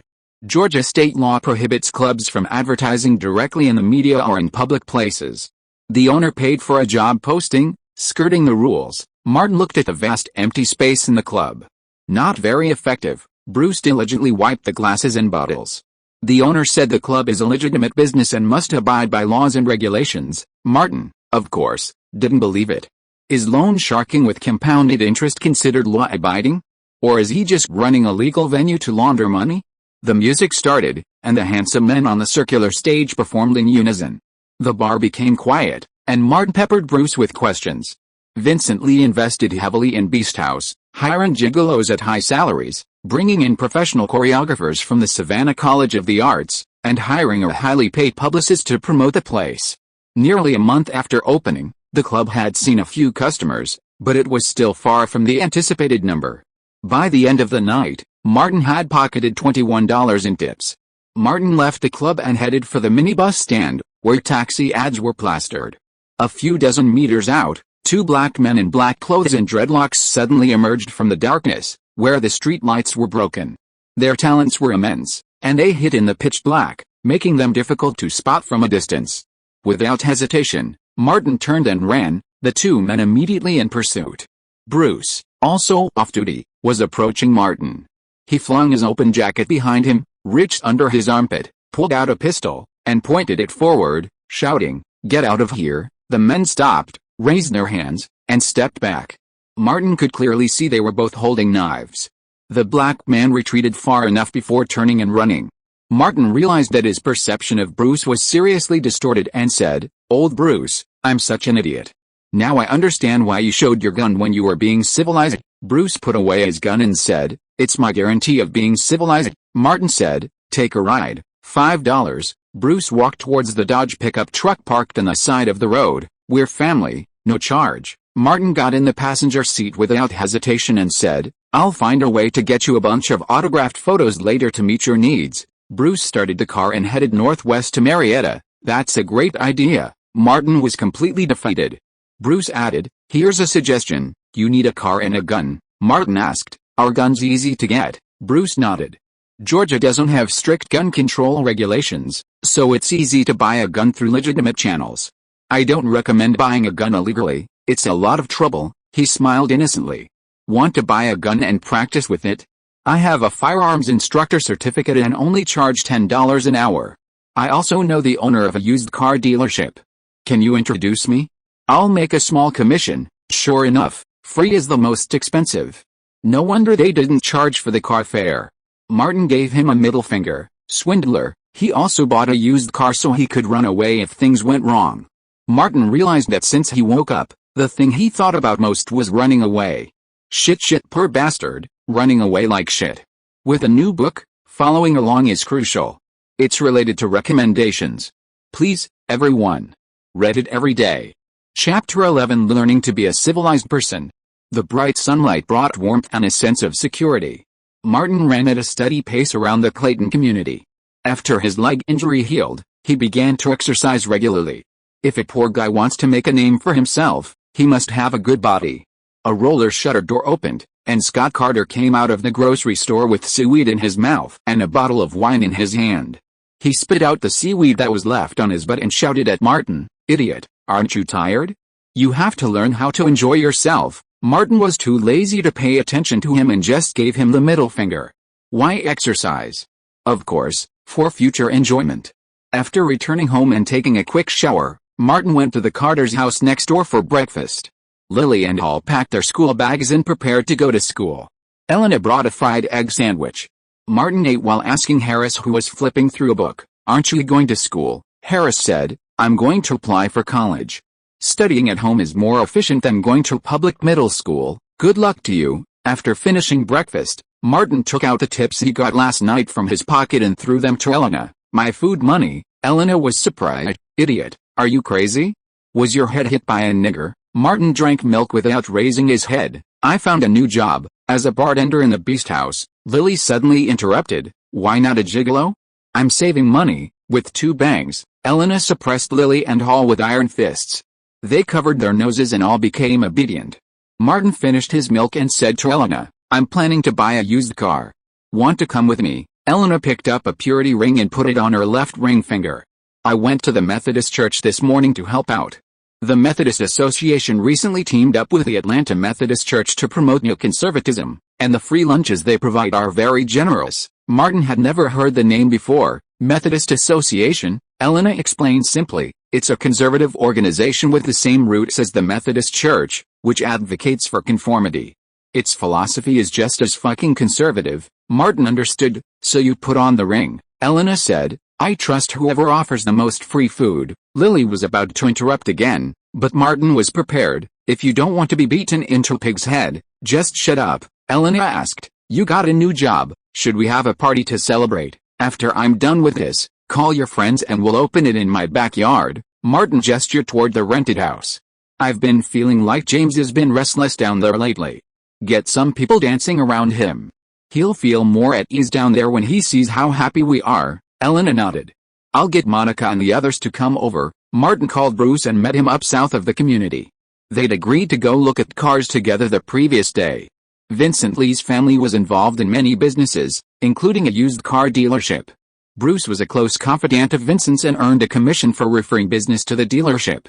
Among the several cars Bruce recommended, Martin chose a Ford. Of course, at $4,500, he had to pay for it in installments. If it was any cheaper, he worried it might break down on the road. After putting down a $900 down payment and completing the paperwork, they went to the gun store. Martin had a clean record, so he was sure he'd buy a legal firearm. The gun store had used guns for sale, including an 80% condition Glock 17 from a treasure hunter who was searching warehouses. Bruce disassembled the gun and carefully examined it, recommending it to Martin. The pistol, along with 2 magazines, a holster, gun oil, and 100 rounds of ammunition, cost $380. Georgia has relatively lax gun regulations, and the application process for a handgun license is quick. According to the gun shop owner, the state government has even discussed a bill to allow unlicensed and unconcealed handguns. Entering the gun shop's small shooting range, Martin pulled out $2.5 bills and shoved them into Bruce's pocket. Bruce put them away, grinning innocently. "Before you go to work tonight, I'm yours," Martin warned. "Dude, you're a civilized person, and I'll be too. Don't say anything that could be misunderstood." Bruce removed the magazine and asked, "Have you ever used a gun?" Martin shrugged. "Only prop and toy guns." Bruce began by teaching Martin how to turn the safety on and off and load the gun, reminding him, "Don't forget the poster you promised." "Don't worry," Martin said, pressing a bullet into the empty magazine. Bruce accepted the money and taught Martin diligently, and Martin, in return, took his lessons seriously. These skills weren't just survival skills, they could also be used in roles. When Bruce taught shooting, He first explained the key points and then demonstrated them himself. His movements were swift and his marksmanship was excellent, hitting the target 10 meters away with every shot. Martin put on his earplugs and fired several magazines in succession. At least he knew how to shoot a pistol. As for marksmanship, he couldn't say for sure yet. "Since you've made me money, here's a few words of advice." Bruce pulled up a chair and sat down, saying, "When you encounter some black scum from the South, like last night, don't hesitate to show your gun. It keeps us civilized." Martin, determined to buy a gun and a car because of what happened last night, immediately responded, "I'll learn to be civilized from you." Bruce added, "If you get stopped by the police, unless you've done anything serious, do what the officers tell you to do. Don't even think about touching your gun, or you, a worthless rookie, will be out of ammunition." Martin had seen too many videos about this and said, "I won't give them a chance." Bruce added his final point, "You're a rookie, you can't scare anyone. If they still have a gun, find a way to run." Martin smiled and said, "I'll run like hell, and then call you, a veteran, to get back at me." Bruce sighed. "Now is the era of civilized people. When I first left the army, I dared to shoot at other gangs with my AR. I was so foolish back then. I didn't understand that my life was my own." Martin asked, "Have you ever been a soldier?" "It happened in the 1990s, while stationed in England," Bruce said. "I was forced to leave the army." "Curious?" Martin asked. "Why?" "If it's inconvenient, just pretend I didn't ask." Bruce chuckled. "A British soldier lost a bet with me and refused to pay. Don't the British like to be civilized gentlemen? I used a civilized way to collect the debt." Martin exclaimed. "May I comment?" "You did a great job," Bruce asked. "You think it was civilized, too?" Martin bumped fists with Bruce. "Call me if you have another opportunity like this." Bruce was a talented person, and it wouldn't hurt to build a good relationship.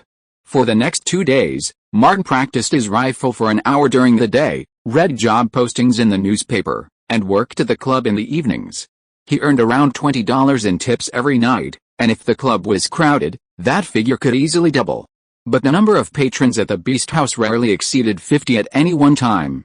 On Wednesday afternoon, Martin received a call from the Marietta Theater Company and was scheduled to attend the Midtown Arts Theater on Thursday for auditions. Chapter 12 Priority of Debts. Early Thursday morning, Martin drove his old Ford to the Midtown Arts Theater. Hundreds of people gathered in the theater square, just off Peachtree Street. This was Atlanta's hub for extras. To put it bluntly, it was a temporary labor market. Martin had been there the previous morning and had even encountered a TBS television show casting call for audience members, but he wasn't chosen. In both Los Angeles and Atlanta, the supply of low-level actors far outstripped the demand. Without connections and a formal organization, even finding work as a background artist required luck. Martin parked his car and entered the square, immediately spotting Robert's large head. His hair was neatly combed, and he was dressed in an old-fashioned suit. He said, "Wait a minute. The troupe leader hasn't arrived yet." Martin looked at him briefly. "Is it a special arrangement?" Robert said, "This way, my chances of getting selected are better. I don't have any other ideas. Just a line is enough, it really depended on luck." Martin said, "Good luck, man." The Marietta troupe arrived one after another. Martin and the others, all of them temporary workers and broke. The troupe leader, Jerome, arrived in a Lexus and had everyone wait at the edge of the square. He made a phone call and waited until a bus pulled up on Peachtree Street. He shook hands with the overweight man who got off, exchanged a few words, and waved across the square, "Get on board." Seeing no unusual or unusual-looking people, the overweight man said something to Jerome before going to select temporary workers. Martin, walking quickly, was the first to board the bus. He glanced at the first row, near the front door, where folders lay on the inner seats. He chose a seat on the other side of the row. Robert got in. Martin sat on the outside, observing the square through the window. The overweight man was selecting people. His method was simple, he chose whoever he liked. Based on recent information, Martin could easily conclude that Atlanta, far from film and television production centers like New York and Los Angeles, had only just implemented preferential policies, and lacked a mature temporary market and supporting agent system. Jerome was, in a sense, an agent. California and New York laws and regulations didn't apply there. The bus quickly filled up, and only a narrow aisle separated the overweight man and Martin. Martin didn't strike up a conversation hastily. The bus drove a short distance along Peachtree Street when it suddenly slowed down. A parade appeared in front of them, near the state capitol. There were also TV and newspaper reporters following and filming. The fat man stretched his neck, paying attention to the front. Instead of cursing, he said, "Make way for those people. After they pass the next intersection, we will turn and take a detour." The name ATL Freedom Association was printed on the vests of the marchers. Martin judged the fat man's attitude as if he was talking to himself. "Are you fighting for your legal rights?" The voice was not loud, but it could reach the fat man's ears. The fat man said casually, "This is a famous liberal progressive group in Atlanta. They have done many great things." Martin was sure that the fat man's position was inclined towards the marchers, and immediately adjusted the position of his butt. "Are they doing something great this time too?" The fat man obviously knew. Several conservative leaders of the Georgia Methodist Association claimed that women are only family subordinates and must follow the will of the family. This triggered this protest. Martin said, "It is a very socially meaningful action." The fat man was proud. One of the organizers of this event is Ms. Kelly Gray, the boss of Gray Company. Unexpectedly, this fat man was also a good employee who was concerned about his boss's needs. Martin quickly found a topic to improve their relationship and said, "My friend, and many of her friends, have always wanted to join the Freedom Association and do something to fight for freedom rights.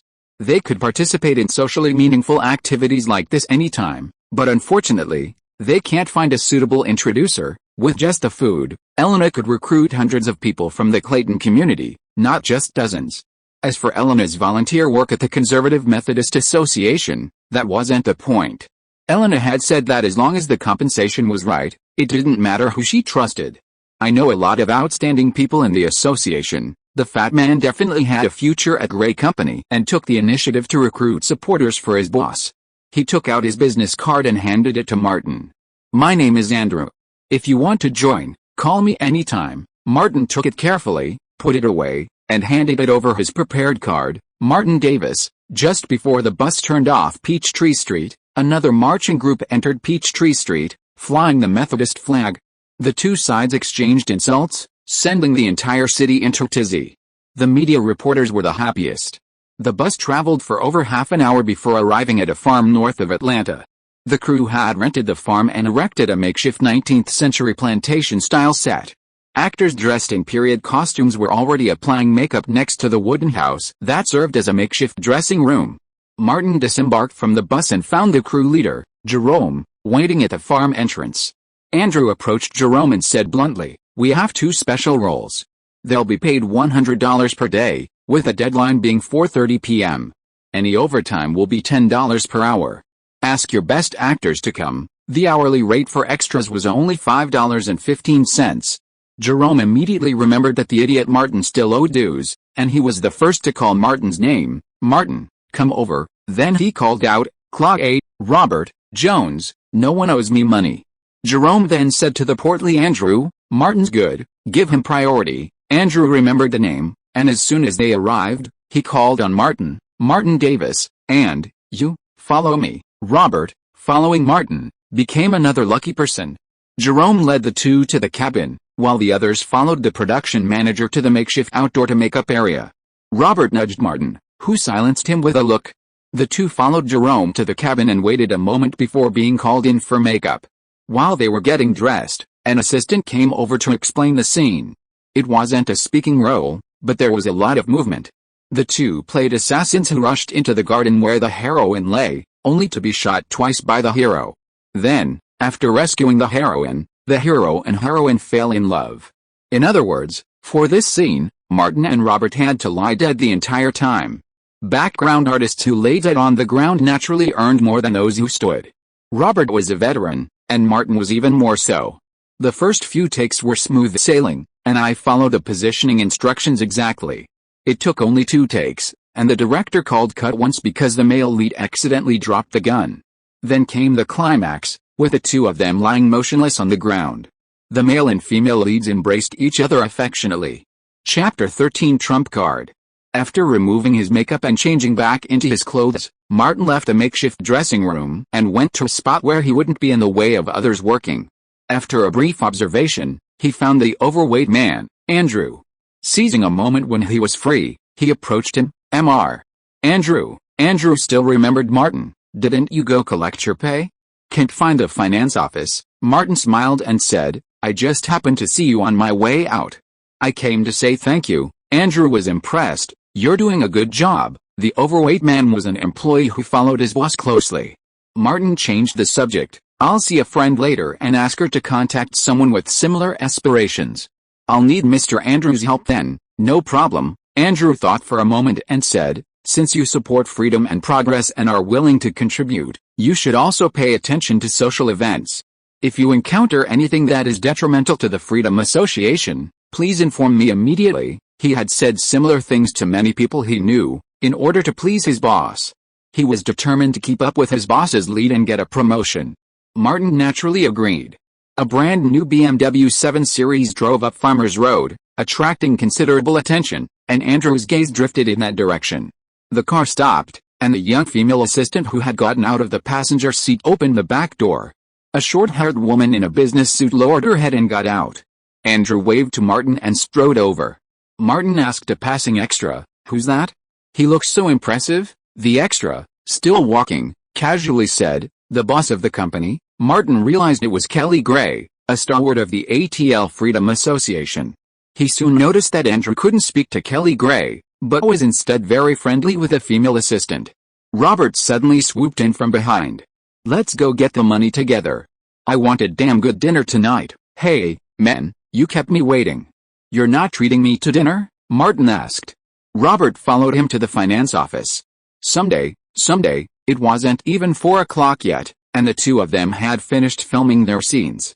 They each signed a $100 check and went to the extras gathering area. Martin spotted Jerome and went over to him.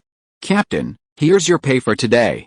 I'm paying my dues. He was now certain that Jerome had considerable skills and connections in Atlanta's underclass actor market. It was much better than him running around aimlessly on his own. Of course, the money couldn't be paid all at once. With over 20 members in the troupe, both old and new, Jerome had to keep him in his memory. Jerome put away the check, extremely pleased with Martin's attitude. He'd paid back the first thing he'd done when he made money, and he'd been right. He still had $200 to pay, but there was no rush. He'd be able to pay it back soon. People's hearts can be complicated. Jerome was in a good mood, so he asked, do you have any living expenses?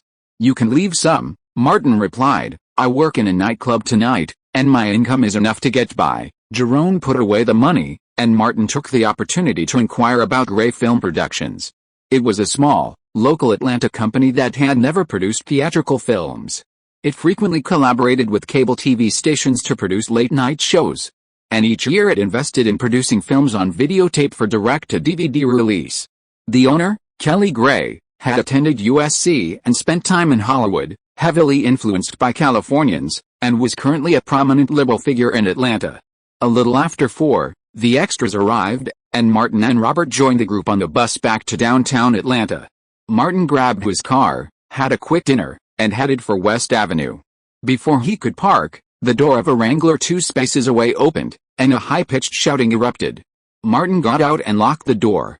A black woman with a thick waist and a butt as big as a bucket in dreadlocks got out from the passenger seat of the Wrangler. She pointed at the car and cursed, "You loser, how dare you pick up girls in front of me?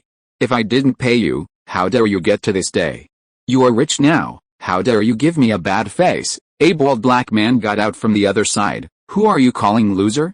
Believe it or not, I will divorce you and kick you out." The hot-tempered black woman got anxious and pulled out a bright silver pistol from her basketball-like chest. "Boy A, I will beat the shit out of you." Bald Boy A was not to be outdone and pulled out an M1911. "Come on, let's see who will finish first." The old black couple pointed their guns at each other and it looked like they would open fire at any time. Martin quickly moved away and arrived at the club entrance. He saw the stubborn Ivan, looking at him with great interest. He asked, "Do you know these two psychos?" Ivan pointed to his head and said, "Aren't they all sick here?" Bruce emerged from the porch and slapped Ivan on the head. "Don't you dare say such troublesome things at the door. We are civilized people." Ivan was very aggrieved. "I'm stating the universally acknowledged fact. They're just normal people in normal times. But when they get a little emotional, they turn into mindless beasts." At the entrance of the black bar across the street, someone ran out to try to stop the black couple. Martin asked, "Who are they?" Bruce said, "The man's name is Boy A, the owner of the black bar, And the woman is his wife, Betty. They have connections in the South City Black Gang. Martin scratched his head. A couple quarreled and used guns. Bruce lowered his voice and said, Black gangs are extremely violent. Martin made a note to stay away from those two black men next time he saw them. The two entered the club, changed, and went to work. Tonight, the crowd was exceptionally small, never exceeding 30 at most. Martin took a $1 tip and tucked it into his pocket. Bruce envied him. I hear every bartender has a special trick. Do you have one? Martin said. Of course I do. He pointed at Bruce, but I don't show it to civilized people, because civilized people like posters. It wasn't a special trick, just a few cocktails that hadn't yet appeared or become widely popular, like the paper plane. A tall, thin, blond man with a ponytail came in. Seeing Bruce, he complained, Who's that jerk at the door? He made me buy a ticket to get in. Martin didn't need to ask, knowing it was Ivan. Bruce just smiled. The man with the ponytail turned to Martin and said, Handsome, you're wasting resources by selling alcohol. Vincent was wrong. He put you in the wrong place. As he spoke, he went upstairs. Martin gave him a questioning look. Bruce replied, The boss hired Michael, the nightclub's PR. Probably because the customer base isn't improving, so he called him over. He's in trouble, he teased Martin. The bartenders have to moonlight as scavengers. It's our job to dispose of Michael's body. Do you know how to use acid? Can you remove bones? Martin replied seriously, I'll have civilized people lick him to pieces. Bruce's face was serious. You still owe me a month's worth of posters and a big-butt actress. The former was easy to solve. The latter was too much trouble. Martin forced a change of subject. If the club closes, you'll be out of a job. Bruce said, No, the boss has a trump card up his sleeve. Martin was curious. What's that? Solicit opinions from your staff. Bruce was clearly serious. Choose the best option. He looked around the club. When we changed our business, someone suggested opening a gigolo club. The boss made the choice, went to Las Vegas to research, and then opened Beast House. Martin thought, no wonder business wasn't good. The club originated from such unreliable methods. He looked at the empty venue and pondered it. When they were free again, Martin asked, The club's business isn't going well. Where's the guy who made the suggestion? Bruce pointed to the circular stage and said, The owner made Hart dance on it until things get better. Chapter 14, No Benefit, No Effort. In the office on the second floor of the Beast's house, Vincent's cowboy hat was pulled down low on his head, casting a large shadow on his face, and his protruding hooked nose seemed to peck at people's hearts. Michael, the nightclub's public relations officer, felt inexplicably flustered and quickly covered it up with words, The Beast House has been open for less than a month. It needs time to accumulate customers, fame, and word of mouth. He had promoted bars that were mainly for male customers, but this was the first time that it was mainly for female customers. He couldn't take the blame. You are too impatient. Running a business requires a process, Vincent said calmly. That's not what you said when you took the commission 25 days ago? Thinking of the $10,000 commission, Michael cheered up. Give me another month. It's not that I don't work hard, but there is a problem with the environment. The money couldn't be returned. He didn't have so much money. You also know that with the damn Georgia regulations, we can't advertise directly in the media and shopping malls. We can only do private promotion. Now the Conservative Methodist Association is making trouble everywhere, and media opinion is fanning the flames. Vincent didn't even raise his eyelids. What about the big stars you promised to come to the club for entertainment? Direct advertising was impossible, but there was no problem with side news reports about big stars appearing in the club. Michael said, I'm still in contact. Vincent raised his head slightly, his hook nose becoming even sharper. If you can't invite Julia Roberts as a female star from Georgia, Holly Hunter will do. Michael was dumbfounded. These two Oscar-winning actresses. Vincent said slowly, You asked for $10,000, and I gave it to you. Do you know why? Michael gritted his teeth and said, I'm worth it. Vincent raised a finger. First, I want to motivate you with money. He raised another. Second, I'm sure I can get the money I paid for it. Michael leaned forward, unconsciously pleading, Give me a little more time. Vincent picked up the phone and dialed the bar. Bruce, tell everyone to clear the place in 15 minutes. No one is allowed to leave. Call an internal meeting. Michael couldn't help but worry, sweat breaking out on his forehead. What are you going to do? Beast House is a legitimate business that abides by the law and would not do anything illegal. Vincent stood up and walked out. I'm going to gather my men and get their opinions. Seeing that they were not going to kill him, Michael felt relieved and said, "You'd rather trust those idiots who can't even read the newspaper than give the professionals a little more time." Vincent walked out. He also wanted to trust the professionals, but the professionals didn't bring in customers. Michael hurried to follow. 15 minutes later, every employee of the Beast Club, including the gigolos, stood near the stage. Martin and Bruce stood at the far left, waiting for the boss to speak. Vincent stepped onto the circular stage, scanning everyone. "You all know the club's customer flow. Any ideas?" Hart, the leader of the stylish boy band, was the first to speak. "Boss, should we get back to our roots?" Vincent said. "Bruce, if Hart says that kind of nonsense again, you'll throw him into the Atlantic Ocean in the most civilized way possible." Hart glanced at Bruce, his lips trembling. "I shut up." Michael followed Hart's gaze, spotted Martin again, and began to think. Vincent asked, "Where are the others?" No one spoke for a moment. Martin had some ideas, but the boss wouldn't discuss them. Who would bother with something that wasn't beneficial? An employee should be treated like an employee. Excellent, worthy of my brother. He won't do anything without mentioning a reward. Vincent tilted his cowboy hat slightly. Whoever can consistently double the number of customers at Beast House and double their salary will receive a $10,000 reward. Hearing the $10,000 reward, Michael couldn't help but jump out. "I've got a plan." Everyone looked at Michael, but Michael pointed at Martin. "As long as he cooperates, I can figure it out." Martin was baffled. Michael feared someone else would snatch the prize money. "Why can't the club attract a large customer base?" "Because we lack star dancers." He pointed at Martin. "With his skills and professional choreography training, I can make him an Atlanta superstar." Martin thought to himself, "What kind of vendetta? What kind of hatred? You want to kill me?" He interrupted immediately. "Boss, this guy is exaggerating. I admit I'm good looking, but not to the level he's talking about. And Hart and the others aren't bad either." Vincent's trust in Michael crumbled.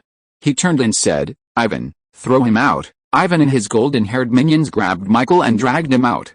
Michael wanted to shout, but felt something pressing against his waist, and quickly shut up. Vincent asked, "What about you?" Everyone, including Bruce, glanced at Hart, then immediately looked away. Hart's brother was swollen every day, and they didn't want that. Seeing the benefits, Martin became a skilled worker and said, "Boss, I have an idea." Vincent glanced at the other silent subordinates and headed upstairs. "Come with me." Just as Martin was about to follow, Bruce suddenly said, "I heard veterinarian Bill has treatments for cattle and sheep. You'd better ask him beforehand. Don't mention veterinarians." Martin gave Bruce a middle finger and followed Vincent upstairs. Bruce waited for a long time, but nothing happened. Hart clapped his hands and shouted to the other dancers, "Guys, clear out a locker in the dressing room. We're getting a new guy." Bruce picked up a high stool. Hart turned and left. "Bruce, you said you wanted to be civilized." The second-floor office fell silent, Vincent's face still shrouded in the shadow of his cowboy hat. Martin's words had already surpassed his understanding, as well as that of his father and brother. They were completely beyond their comprehension. Vincent asked, "Where did you learn all this?" "I'm an actor. I've been on set since I was 16, studying media hype. I've always dreamed of becoming famous." Martin's acting skills made it sound like the truth. "I've seen a lot of successful film and television cases, and I understand the media's style." Vincent asked, "How confident are you?" Martin thought for a moment and said, 60%. Vincent asked again, "What do you need?" Martin said, "Bruce, find a few reliable people to assist me. The labor and other expenses, the club will cover them." Vincent was generous with his encouragement. "Success, your debt will be eliminated, your salary will double, and you'll get a $5,000 bonus." Martin didn't ask about failure. Hart was an example. As a gigolo, he was prepared. If you are listening to this novel on a channel other than Fanfic World, it means it was downloaded and re-uploaded without effort. We warmly invite you to visit our channel, Fanfic World. There you will find the original version of this story and many other novels of various genres. We look forward to seeing you dive into a world of incredible novels. Chapter 15: Why Humans Go Extinct. In a classroom at the Methodist Association's training center, Elena flipped through the training materials handed out by the teacher. She recognized the individual letters and most of the words, but when they were combined into sentences, she couldn't understand what they meant. The computer software the teacher explained on the podium was almost incomprehensible. This was a free skills training program provided by the Methodist Church and the Methodist Association for Believers, a collaboration. Elena, drowsy as she was, stayed put because free food would be distributed after the training. There was enough food for tomorrow's breakfast, and accounting for that idiot Martin, she could save at least $6. Harris wanted to apply to college, but even if he went to a cheap public school, the fees were quite high. The complexity of these things was making Elena's head explode. Finally, when the training ended, Juliet at the next table asked, "Are you going to the support group meeting tomorrow afternoon?" "I haven't decided yet." Even Elena, with her thick skin, found it absurd. Juliet was enthusiastic. "Come on, let's go together. Ms. Jennifer will be hosting tomorrow afternoon, and she's brought gifts." Hearing about the gifts, Elena suppressed the curse words that were about to burst out of her mouth and said, "I'll think about it and give you an answer tomorrow morning." The mutual aid meeting sponsored by the Methodist Association was held every week. After collecting the food, Elena emerged from the training center. The Ford's headlights flashed, illuminating the night. She ran over and got in the passenger seat. Martin started the car and glanced over. "There's a lot of good stuff, of course." Elena put 2 large paper bags on the back seat. "Who would listen to these idiotic classes if they didn't give us the stuff?" Martin said indirectly. "Learn some skills and find a stable job." Elena said, "I just want to make money." Martin, understanding her family's situation, said, "I've got a job from my boss. We need help. If you do a good job, you'll get at least $500. This was included in the club's separate expenses. Elena thought back to last time. "Idiot Harris, break your arm again?" "I'm fine with that, no need to be so cruel," Martin said roughly. "Are you familiar with the Methodist Church?" Elena shrugged. "Not bad, I can talk to them. They're all ultra-conservative." She remembered what Juliet had said. "The Methodist Church is having a support group meeting tomorrow. It's said that an important person named Jennifer will be hosting, and there will be gifts. I hope they're not those damn paper cranes and lucky stars." Martin thought for a moment. "Will you take the job? If so, go tomorrow." Elena asked back, "You want me to go to that event?" Martin laughed and said, "Go ahead, do me a favor. Contact some people and invite them to the club for free drinks and fun." Elena said, "I'll call Monica. There's free food and a night out." No need to mobilize. The Ford pulled into the Clayton neighborhood, and Martin drove into the backyard, parking at the spot where James was buried. The wheels compacted the ground. James didn't say anything, which meant they were on the right track. It was almost noon when Bruce parked his pickup truck, carrying a pile of newspapers and materials, and entered the beast's house. Aside from the idiot Ivan guarding the porch, the only other person in the club was the idiot Martin. Bruce placed his things on the circular stage and asked, "Why do you get to tell me what to do?" Martin tossed him a can of beer and opened another for himself, saying, "That's the difference between smart people and civilized people." Bruce sat on the stage. "They're all betting on how soon you'll be on the stage," Martin boasted. "My dancing is terrifying. One backflip, and the earth explodes, and humanity is extinct." Bruce finished his beer and tossed the can accurately into the trash can. "This is the first time I've discovered that people can be as shameless as you, because you're so ignorant." Martin threw away the can as well and took out 2 sets of pens and notebooks, giving one to Bruce. "Stop talking nonsense and do what Boss Martin tells you to do." He took out a pile of newspapers and magazines. All the major print media, radio stations, and TV stations in Atlanta have news hotlines. They're offering prizes for stories. Write down the phone numbers of the corresponding media outlets. Boss Martin will help you make a fortune. We can't break the law. We're civilized people, Bruce complained, but his hands didn't slow down, and he got to work. In the northwest of the Atlanta metropolitan area, bordering Marietta, Elena joined Juliet and entered the Methodist Church branch. They arrived at a large conference room, where 7 or 8 people sat in a large circle. Jennifer, dressed conservatively, waved 2 people over to sit. A few minutes later, 5 more people arrived. Jennifer presided over the chastity support meeting, declaring, "I'm proud of you for your willingness to purify your body and mind and become the pride and honor of your families." She looked around. "Who starts?" A girl in her 20s stood up first and shared her story. Juliet followed, winking at Elena as she sat down. Elena, mentally preparing herself to avoid her habitual curse words, slowly stood up and, under everyone's encouraging gaze, said, "I want to share a painful experience that haunts me like a nightmare. I hope to use your strength to help me cleanse this impure memory." Jennifer smiled warmly. "Child, Please speak boldly. Elena, trying to imitate her practice with Martin, stared wide-eyed, a look of horror on her face. Last weekend, my friend and I stumbled into a bar called Beast House on West Street. Everything there was crazy. She racked her brain to describe the depravity of Beast House and the negative impact it had on those around them. At some point, Jennifer took out a pen and notebook and asked, West Street? Beast House, Elena said, yes, for reasons undisclosed. Some content in the following chapters has been omitted. You can join the book club. Group number 729,765,122. Chapter 16, Fabricating News. What happens when a bartender temporarily takes on the job of a club manager? Martin will tell the person asking him that if he doesn't go crazy now, he will get old.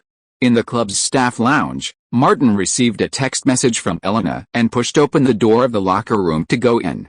The handsome men led by Hart were preparing for the evening performance. Martin banged on the door and shouted, Big stars, are you ready? I have good news for you. A large number of customers will come tonight. As long as you perform well, the club's business will surely be booming in the future, and you will receive a lot of tips. Hart asked, Can it really be like you said? Martin was full of confidence. The number of customers will at least double, and your income will double. Another handsome man, Carrington, blew the hooligan whistle and said, Man, you have to do what you say, otherwise we will drag you to the stage to perform. Martin said seriously, You can doubt my character, but you should not doubt my credibility. Carrington, you are finished. I swear, you will be thrown into the Atlantic Ocean by Old Bull. The others laughed. Martin raised his voice again, Guys, you have practiced dancing for so long, show your best tonight and let people see what pie is.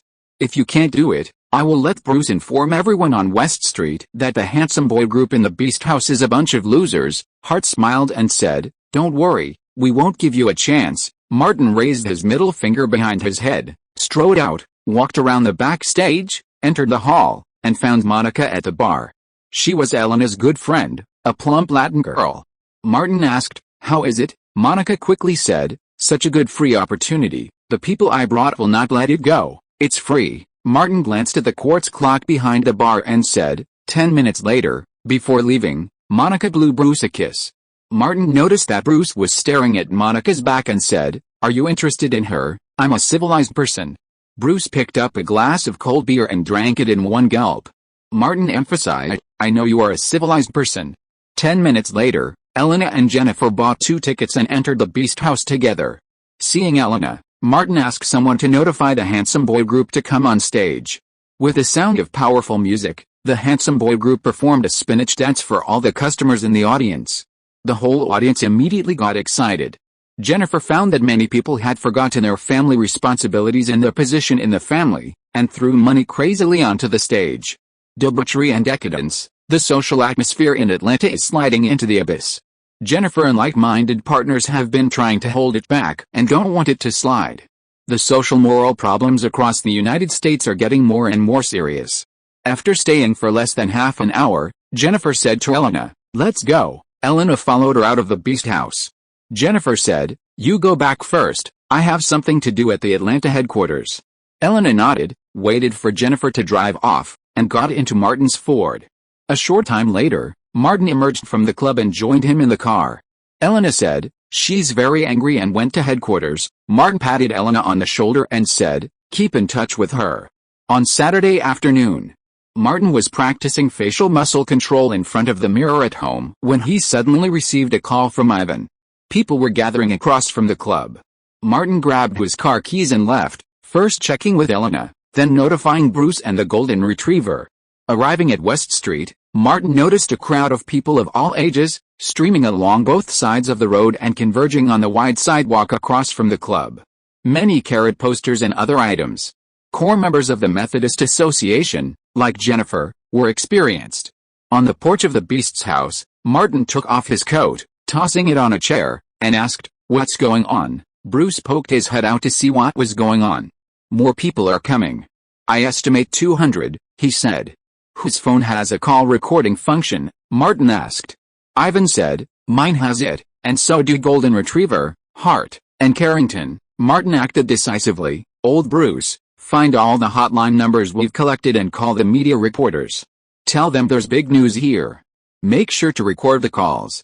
No one can owe our news informants a reward." Ivan's eyes became cross-eyed with shock, as if he saw a pile of money. "I'd like to call you Boss Martin." Bruce grabbed Martin's shoulder and reminded him, "There's no reward for fake news." Martin took out his phone and said, "Old civilized man, you underestimate the civilized people of this new era." He found Fatty Andrew's number in his address book and called. The call was connected quickly. "Mr. Andrew, it's me, Martin. I found something on West Street and called this number." Chapter 17. Assistant Ella and several others desperately tried to block the attack, but Boss Kelly Gray was still struck. Someone had pinched her hard, leaving a yellow-brown mark on her white business jacket, and a foul odor emanated. Kelly Gray, from a well-off family, had never experienced such a scene before. She paled with fear, feeling as if she were about to be overwhelmed. Suddenly, a strong male voice rang from behind her. "Come here, come this way." Kelly Gray turned to see a young man in a tight t-shirt leading several others out of the beast house. Bruce, working with Martin, forced his way through, helping Martin reach Kelly Gray. Martin pushed aside the oncoming attackers, but more rushed in. He grabbed Kelly Gray's arm with one hand and a brown-haired woman in her 40s with the other, shouting, "Hurry up, get going." Kelly Gray scurried toward the beast house. Martin shielded them as they retreated, taking advantage of the crowd's confusion to reach the back of his neck with his right hand and scratch the left side. As the group entered the beast house, Kelly Gray, still terrified, cried out, "Close the door. Close the damn door." Her own safety far outweighed the struggle of her colleagues outside. Seeing their men had all returned, Martin and Bruce closed the door and locked it from the inside. "This is crazy. They're all crazy." 5 more people followed them in. 40-year-old Rachel was horrified. "Those people are crazy." Martin then said, "It's a mess out there. Why don't you stay here?" Sirens blared outside, and a large number of APD officers arrived. But Kelly Gray, unwilling to leave, followed Martin inside. "Fine," she said. She saw the bar and wine cabinet. "Can I have a glass of liquor?" Bruce laid out 6 glasses and poured peach liqueur. Martin returned with a small package of wet wipes, handed one to each of them, and then stood beside Kelly Gray, opening the last packet and wiping his neck. Kelly Gray wiped her hands and the scratched areas of her body, smelling the pungent odor of her jacket. She took it off and threw it aside when she heard a grinning sound. She turned and saw 3 bloody marks on the neck of the young man who had saved them. "Thank you," she said, her panic subsiding a little. "Are you seriously hurt?" Martin smiled. "Just a scratch. It's okay. We should be thanking you. You're protecting us." This man was handsome, well-spoken, and had been injured saving her. Kelly Gray was deeply impressed. Ivan came over, looked at Martin's neck, and cursed, "Who hurt you? I'll beat the hell out of him." Martin wanted to kick him, but he held back and remembered it. He said, "This is crazy. I didn't expect it to turn out like this." Bruce handed Ivan a trash can and told him to put away the used wipes and take out the trash. "Don't be an idiot." Kelly Gray finished half a glass of wine, her thoughts slowly returning.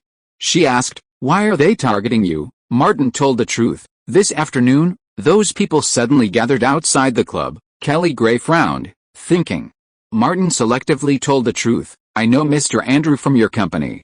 Mr. Andrew told me to notify him immediately if I see any activity targeting you. I called Mr. Andrew." Kelly Gray remembered Andrew. He was a longtime employee of her company. Martin stretched his neck slightly, gnashing his teeth in pain. "Sorry, I didn't expect it would turn out like this." Kelly Gray waved her hand. "It's none of your business. The road to freedom is always difficult." "Yes," Martin said helplessly. "We didn't offend anyone, yet those stubborn and crazy people took the initiative to attack us." Rachel, who had gone to the porch, returned and said, "APD has the situation under control. Kelly, do you want to step out and take charge?" Hearing that, Kelly Gray was deeply reluctant. But she couldn't say it.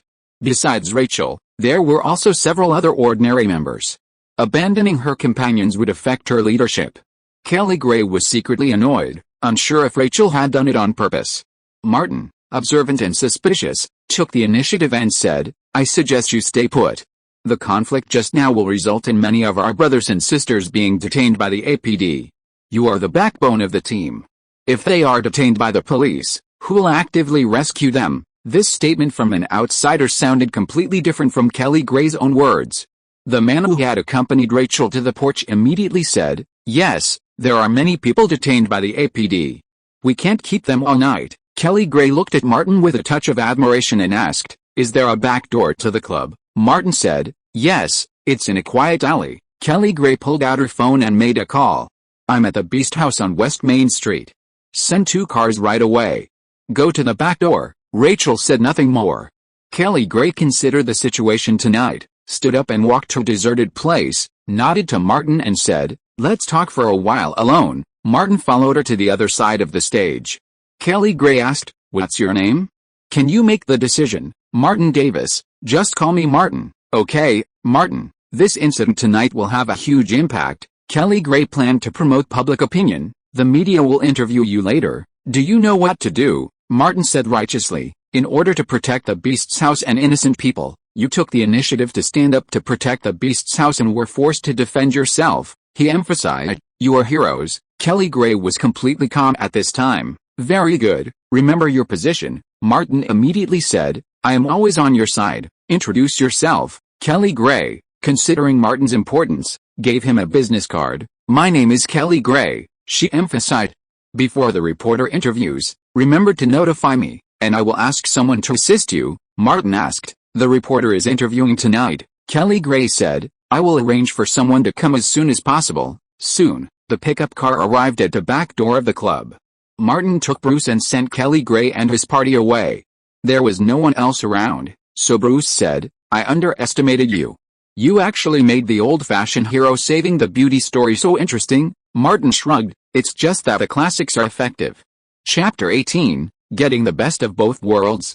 In the club's second-floor office, Vincent sat on the sofa, pressing the remote as the TV screen flickered between several news channels. Close-ups of the Beast House Club appeared repeatedly on the screen. Vincent switched channels several more times, and in the relevant live news, Beast House frequently flashed across the news. There was a lot of commotion downstairs, but Vincent ignored it. Within half an hour, he'd seen close-ups of Beast House on 5 TV stations. It was bound to be a major social news story in the newspapers tomorrow. Not to mention the expense of achieving such media coverage. According to Georgia law, Beast House wouldn't even have the opportunity to advertise directly. Martin Davis, that idiot, is truly a genius. Vincent poured himself a glass of whiskey and sipped it slowly. There was a knock on the door, and he answered it. Martin came in and said, "Boss, there's something going on." Vincent gestured to the sofa. "Sit down and talk. We just rescued Kelly Gray." Martin quickly recounted what had happened. Vincent asked, "What do you think?" Martin replied, "They could be our largest potential customer base." "Do as you wish." The previous experience had given Vincent confidence in Martin. Martin added one last thing, "There will be reporters coming to interview us soon." "Boss, will you be there to meet them?" Vincent, however, was concerned. "I'm not suited to appearing before the media. I'll handle it," Vincent replied firmly, and Martin went downstairs to meet a PR representative sent by Kelly. They quickly exchanged ideas and prepared to open the club's doors. Meanwhile, the back door of the club opened, and 8 people, including Bruce and Ivan, wandered from the alley to West Street, phones in hand, searching for their respective targets. TV reporter Maya, who had just finished a busy day and was at the news van grabbing a bottle of water, noticed a man with a silly smile approaching, phone clutched in his hand. She said, "The TV station is working, please don't get close." Bruce raised his cell phone. "I called the news hotline. I'm here to collect the bonus." Maya said, "Go to the TV station tomorrow, or leave your email address." Bruce knew a little bit and said, "Don't waste time, okay? I know you have bonuses for breaking news clues." Maya didn't want to say more. "This is against the rules." Before coming out, Bruce had been instructed by Martin, and lowered his voice and said, "Today's incident was caused by the Beast House. I can help you contact someone at the Beast House." Maya became interested as soon as she heard it. The Beast House, as the focus, has always had its doors closed. After tonight, this male dancer club is bound to become the focus of Atlanta's social news. She took her bag, pulled out a $50 check, and placed it before Bruce. "You promise?" Bruce took the check, glanced at the number, then put it away. "That's for the last story. For this one, you'll pay me $100. Maya hesitated, then pulled out a $100 check. Bruce was about to take it, but she took it back, saying, "Go get in touch first." Bruce called Martin, but it was hard to answer. He handed it to Maya, someone from Beast House. Martin, that jerk, even let someone else take the blame for something like this.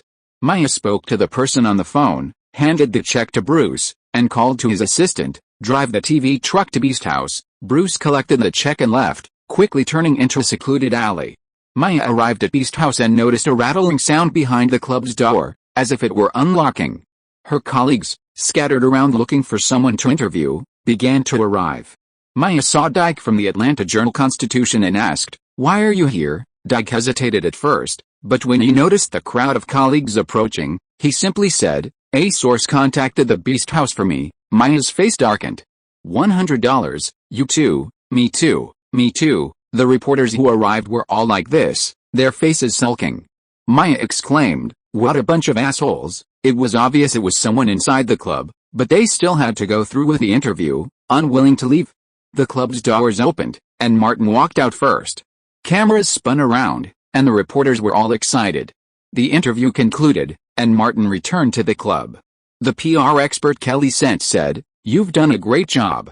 If you have any follow-up questions, please contact me immediately." After the man left, Bruce came over and specifically reminded him, "Man, you're a man." Martin said, "As long as it benefits us, I don't mind sending you to Thailand." Bruce gave him a middle finger, took out a check, and asked, "Will the reporters scold us if we do this?" "Man, you're used to being civilized and have never dealt with the media.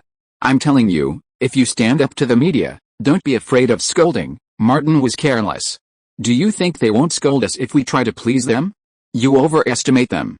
Let them scold me, but scolding is also fame, and the Beast House needs fame." He asked, "Does the club have a legal advisor? After a few days, when the news heats up, we can hold a press conference and send a lawyer's letter to the Methodist Church.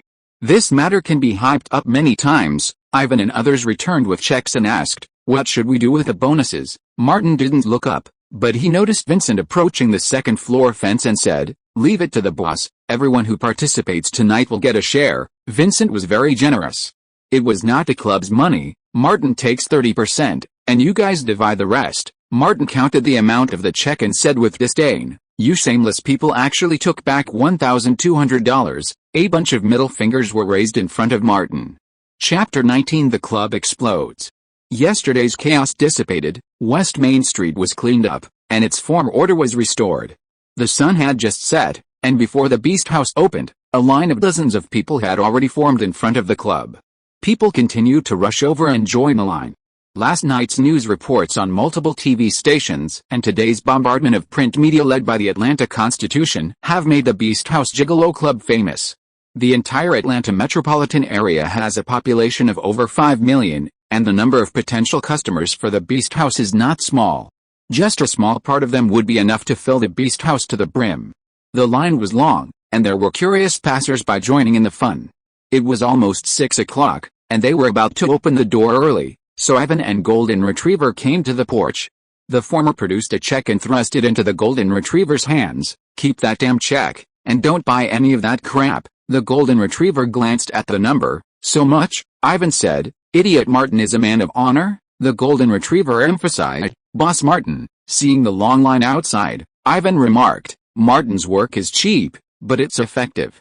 Much better than a crappy PR." The two men opened the door and shouted to the long line of female customers, "Tickets are $20. Prepare your money." $20 bills were thrust into their hands, and the two men gathered a thick stack. Half an hour's worth of tickets cost them more than they had all night. As more people entered the long line didn't shrink, but only grew. Ivan was certain the prize money was going to explode this week. A car approached from a distance and stopped at the end of the line. Michael, with his ponytail, looked at the long line, then read the newspaper article about the Beast House Club. He slapped his forehead and said, "What a fool I am. I didn't even think of such a simple solution." Michael had to accept a sad reality. The Beast House's fame had spread throughout Atlanta, but he had nothing to do with it. He hadn't received a single dollar of profit, and he had to raise funds quickly to make up for the $10,000 shortfall. Vincent had sent someone to collect the money this morning.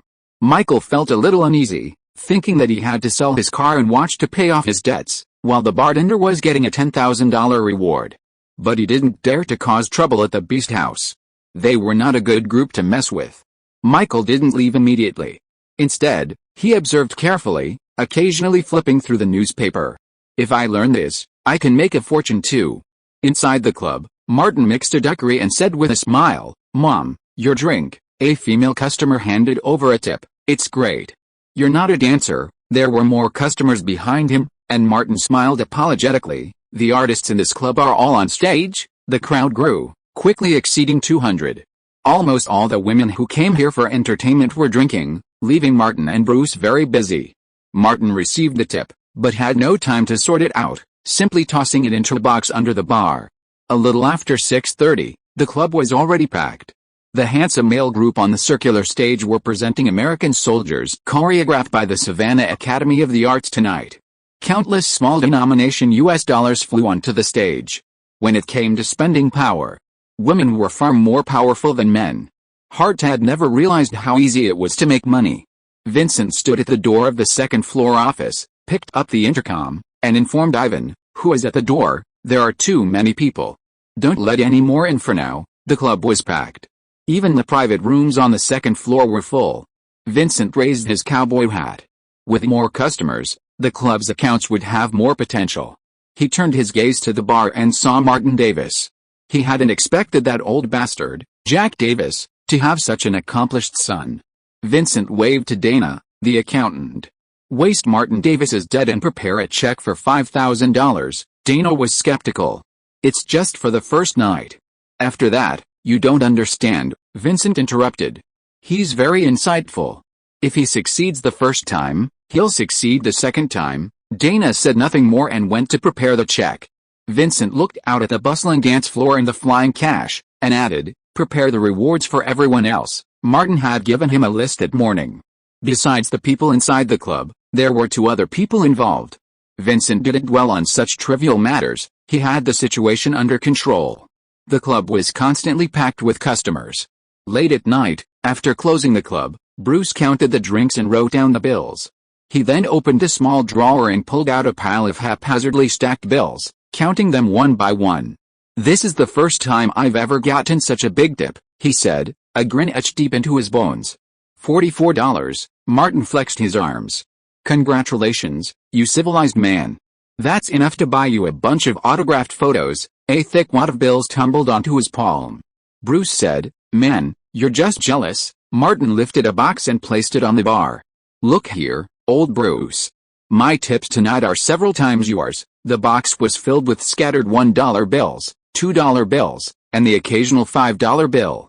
Martin continued to lash out at the poor civilized man. "Let me tell you a horrible truth. I'll soon be richer than you." Bruce, nearly vomiting blood, launched a sharp retort. "What else do you have besides a nice exterior?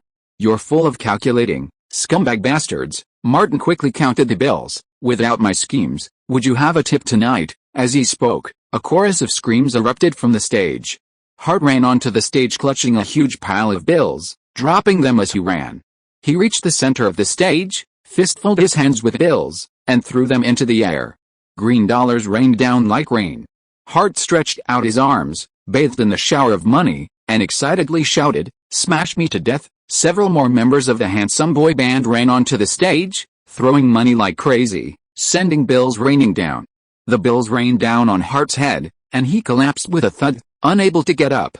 Exhausted, Hart squirmed like a maggot, his hair green as he looked at Martin. "Please let me call you Daddy." "Get out," Martin ruthlessly rebuffed. "I don't want a stupid son," Hart wailed. "You can't do this. Gender equality must prevail." "Gender equality? Martin Davis, you bastard." Martin saw Ivan and the golden retriever approaching and said, "I'm having a backyard party at home on Wednesday." Vincent then emerged from his second-floor office and called downstairs, "Martin." Martin went upstairs and entered the office. "Boss." Vincent shoved a check in an IOU across the desk at him. "I've already crossed out your $7,000 debt. This is a $5,000 bonus. Starting tonight, your hourly wage will be $16. "Thank you for your generosity," Martin said, not minding a few kind words. "You're a good boss." Vincent handed him 2 more checks. These were the retainer payments Martin had requested for Elena and Monica. Martin collected them and politely invited Vincent to the party. Vincent declined and said, "Keep using your intelligence and talents. As long as it's beneficial to the club, I will never be stingy with rewards, Martin said. Boss, we are now holding on to the ATL-free club to stabilize the flow of customers. Vincent nodded. Leave it to you. Martin felt relieved when he went downstairs. The loan sharking problem was completely solved. Chapter 20 Ceiling Level. In the morning, Martin returned from his routine workout and headed to the Carter's house for a free meal. Just as he reached the courtyard gate, he heard an argument emanating from the open door. I'm the daddy of you losers, Scott Carter's voice boomed like a truck horn. If I don't have money, who else should I turn to if not you bastards? Your dumb mother? Harris, don't hide like a coward. You used your cassette last time, and you still owe me $20, Harris said. I didn't use your cassette. I absolutely don't owe you any money. Here's $10. Elena slammed the $10 on the table and said coldly, you can leave now. Scott took the money and turned to leave. Just as he was leaving, he saw Martin. His demeanor, which had been suppressed by Elena, suddenly rose. Asshole, I heard you made some money? You bought a car? And when are you going to pay me back? Martin was baffled. Are you crazy? Elena emerged and slammed her fist on the door. Scott hurried away, saying as he walked, how could I raise such a bunch of losers like you? Elena turned back and pretended not to hear. Martin, shameless and not at all embarrassed, followed him in for breakfast. Hall came over and suggested, you should break his nose. Martin sat at the dining table and said, he's your father. If I beat him up, he'll go to a children's agency and send you and Lily to foster care. Guess what will happen? Hall was silent. Lily continued, we'll never see you again. Shut up, Eleanor roared. Come over for breakfast. After breakfast, Lily and Hall, a pair of idiots, went to school, and Harris went back to his room to review his homework. Elena cleared the table and pointed at Martin's neck. Wounded, Martin shrugged. Someone scratched me. He pulled out a check and handed it over. Your pay? Elena's eyebrows shot up when she saw the number on it. $800. Wow, that's a lot. Martin handed Elena another check. This $200 is for Monica. Don't tell her about the number you got. By the way, I'm planning a backyard party Wednesday afternoon to celebrate. I've invited some friends and co-workers. Invite a few more friends, Elena replied. No problem. I promise to find you a group of active people. She packed up, shouldered a bag, and asked, is this all right? Take me to the supermarket. Martin took out his car keys and drove to the neighbor's backyard.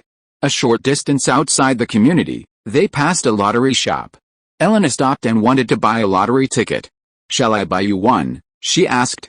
Martin took out some money and handed it over. Pick any. Elena quickly bought a lottery ticket and handed it to Martin. I hope you're lucky. Martin put it away and asked, do you keep buying? Elena carefully put away the ticket stub. Given the Carter family's situation, the only way things can get better is to win the lottery jackpot. She suddenly looked tired. I also want that idiot Harris to go to a good university, and I want the idiot Lily and the loser Hall to go to private school, but what can I do? I don't know anything. Martin drove the car, thought for a while, and said, learn a skill and find a job with a stable income. If you want to learn, I can teach you how to make cocktails. Eleanor lacked confidence. I'm stupid, Martin encouraged. I'm not smart either. That's right. Eleanor understood. If an idiot like you can learn it, I'm sure I can too. No mistake. After sending Eleanor off, Martin thought about the things he needed for the party and went to the supermarket to buy some. He then found Kelly Gray's business card and went to the Marietta Library, using the public computers and researching relevant information online. Gray Films had an official website. Kelly Gray, 31, came from a wealthy family. Her production company, Gray Films, wasn't large, but it partnered with several cable TV stations. Furthermore, after graduating from USC, Kelly Gray worked in Hollywood for 4 years. Of all the people Martin had truly connected with, Kelly Gray was a top-tier figure. Martin's personal experience taught him that connections were crucial to success. Having made a good first contact with Kelly Gray, Martin certainly wouldn't let it slip. Returning home, he found an excuse, thought carefully, and called Kelly Gray. Martin introduced himself and invited her to visit the club when she had time. Chapter 21 Cutting the Boss's Leaks. It was another night of counting tips until my hands cramped. Bruce clutched his small denomination bills and said, I'm planning on buying a new car. Martin rummaged through the box and dumped out the money, $1 and $2 bills piled like a mountain. As he counted the coins, he said, should a civilized person buy autographed photos? You still owe me a lot of autographs, Bruce pointedly warned, then asked, how long can you sustain this income? Martin tied the counted wad of dollars with a rubber band and said, tips are unstable and depend on customer traffic. Bruce asked, can you maintain that high customer traffic for long? Martin deliberately changed the subject. Hey, man, do you think I'm God? Bruce said, God is a black man. Are you sure you want to be God? Never mind. I'd rather suffer on earth. Martin gathered the 3 bundles of money and tucked them into his bag. He adjusted his gun pouch, ready to draw at any moment. Bruce put on his coat, and they went home together. As Martin got into the car, he called out to Bruce, don't forget the party tomorrow afternoon. Bruce waved his hand, started the car, and drove off. The Ford remained stationary. Martin sat in the car, popped a piece of gum into his mouth, and chewed it while thinking. He had actually considered Bruce's question. But with a new surge in customer traffic, the owner, Vincent, was radiating satisfaction and no longer as eager as before. Even if Martin raised the issue, there wouldn't be much in return. He needed to wait. There had to be a proper way to exploit the owner. The next morning, Martin went to the Marietta Theater and made his presence known to the director, Jerome. He asked Jerome, who boasted about his acting prowess, for some tips on his performance, which gave the director the satisfaction of mentoring a rookie. But that wasn't the point, of course. Captain, I can take care of the basics. Martin wanted to remind the creditor that this jerk still owed him money. He proactively promised, I'll pay back the overdue dues as soon as possible. Jerome had a friend who had lent him $200 over a year ago and never offered to pay it back. He was delighted with Martin's attitude and said, keep your phone open next week. I've got another show lined up, also for Grays. Martin replied, you can always call me. On their way out, Martin asked for a copy of Entertainment Weekly that Jerome had finished reading. He'd give it to Bruce later. Martin went to the supermarket to buy some fresh fruits and vegetables for the afternoon party. The 4 Carter siblings all came to help. The grill was set up, and cheap beer, whiskey, and rum were on the table. Elena made a large vegetable salad. Lily and Hall simply leveled the backyard. Harris, with one arm hanging, fiddled with Martin's rented speakers, preparing to DJ. Martin marked out a spot. This is the dance floor. Let's dance together, Elena said. I've asked, and the neighbors are out working during the day, so they won't attract the APD. Because Martin was going to Beast House that evening, the party started at 2:30 p.m. Monica brought a dozen or so young girls, all poor girls from the neighborhood. Several of the people Harris had tutored were also there. There was quite a crowd, and it was a chaotic scene. After the 2 followed Hall elsewhere, Martin asked, how did you invite them? Clients, Harris said. If they're happy, they'll keep me tutoring and introduce me to new students who need tutoring. I charge by the hour, so I can make a lot of money. Martin nodded. Making money, not bad. Bruce, Ivan, Blondie, Hart, and the others arrived.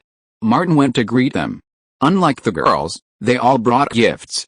Seeing the crowd in the backyard, Ivan didn't bother to talk to Martin anymore. He strode in and began dancing wildly. Before Bruce could say anything, the curvaceous Monica pulled him away. Martin turned on the speakers, and as the music blared, glasses of beer, whiskey, and rum were raised. The alcohol stirred the spirits, and the handsome men and beautiful women broke into passionate dance. With so many people and so many footsteps, the ground seemed to shake, and the dirt in the backyard was tamped down even harder. A simple party could still be exciting. Martin had a few drinks, blended in with the crowd, danced for a bit, and then returned to the grill to cook. Having enjoyed outdoor barbecues before, simple barbecues were no problem. Elena played for a while and then offered to help. When the first batch was ready, Harris brought Hall over and took some to Harris students. With so many people and so few grills, the grilling was inevitably slow. Hart shouted, Boss Martin, you're too slow. There's not enough to eat. Martin gestured to the long table in the yard and said, all you can drink beer. Plenty of it. Elena came over and said, you overestimated your grilling speed. There's not enough food, Martin said. Call Rosario Grill and have them send some food over as soon as possible. Elena nodded and picked up her phone. Bruce shook off Monica's entanglement and ran over to join Martin in the grilling. You're a pretty good griller. At least you can make it eat. I thought you'd turn it into poison. Martin flipped the skewers and said, Old Bruce, to be honest, I'm the most versatile person in Atlanta. Yes, the biggest braggart, Bruce said with his usual sarcasm. Not just Atlanta, There are people in Georgia who brag better than you. Martin added some charcoal to the grill. I'm also good at grilling civilized people. Elena finished her call and came over and said, shall I try the cocktails? Martin agreed. Sure, it's a good time for them to taste it. With so many people, it would be a shame not to use them as guinea pigs. Elena called Monica over, and together they went next door and brought in a variety of base liquors, ice, and ingredients. Bruce temporarily left the oven to his own devices while Martin helped Elena prepare the ingredients. Elena, with a few shouts, began experimenting with cocktails, mixing several common ones. Perhaps influenced by the Carter's alcoholic influence, Elena had a natural talent for this. Of course, a beginner's drinks might taste odd. Everyone at the party became a guinea pig. But no one cared, as long as they were having a good time, it was all they needed. Some men and women left, like Monica dragging Bruce away. Adults were also present. Nearing 6 o'clock in the evening, the party dispersed. Many had drunk too much, and the backyard was a mess. Martin dragged Elena to the club. I'll take you out to play, pointing to the backyard, he said to the two minors and the disabled man, idiots, clean up. When I get back, if there's any more trash here, I'll dig a hole and bury you. Trust me, I can do it. 10,000 likes. Thank you all for your support. I beg you to check out the new chapters every day. Reading closely is the only criterion for advancing to the next round of recommendations. Thank you Zinmio, the leader. If you are listening to this novel on a channel other than Fanfic World, it means it was downloaded and re-uploaded without effort. We warmly invite you to visit our channel, Fanfic World. There you will find the original version of this story and many other novels of various genres.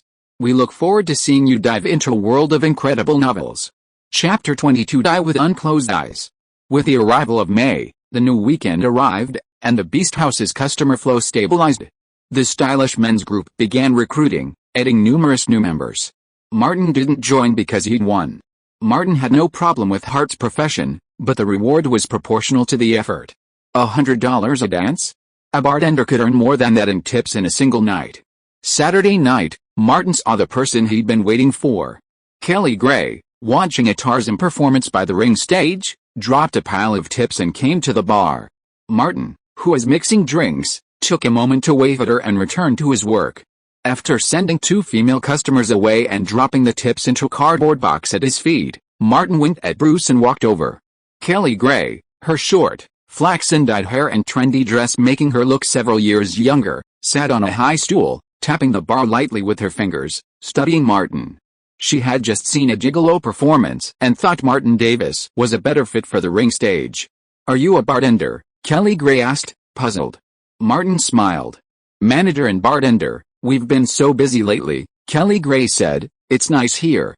I found that Los Angeles vibe, that's what we like, and what we're striving for, isn't it? Martin said, aligning himself with her. He was prepared. Want a drink? Kelly Gray said, I'm a very discerning person. Martin cleaned his hands and fetched a new cocktail shaker. A cocktail you can't get in Atlanta, he added ice, lemon juice, Aperol, Havana, and finally bourbon. He shook the shaker vigorously for 10 seconds, poured the cocktail into a chilled glass, and adorned it with an intricately folded paper airplane. The vibrant orange cocktail looked like a work of art. Martin made a gesture of invitation. Paper plane, please try it. Kelly Gray picked it up and tasted it slowly. After a while, she said, I'm sure, I've never had it before. Martin asked, you have tasted a lot of cocktails. I lived in Los Angeles for a few years and met a good friend. She is an alcoholic, Kelly Gray said casually. I have tasted a lot of wine with her. She raised her glass slightly to Martin. It's a very distinctive wine. I like it, Martin replied. It's my honor. A female customer came over and asked, aren't you a dancer? Don't you dance on stage? Sorry, I'm not, Martin answered politely. Martin turned around and found that Kelly Gray couldn't help laughing. He shrugged and said, there's nothing we can do. Every night there are people who misunderstand and there are always people who have fantasies. Kelly Gray asked, drag you up on stage? Yeah, Martin's face was full of helplessness. You are born with good conditions, which makes it easy for people to misunderstand. Do you have to be a dancer just because you are beautiful?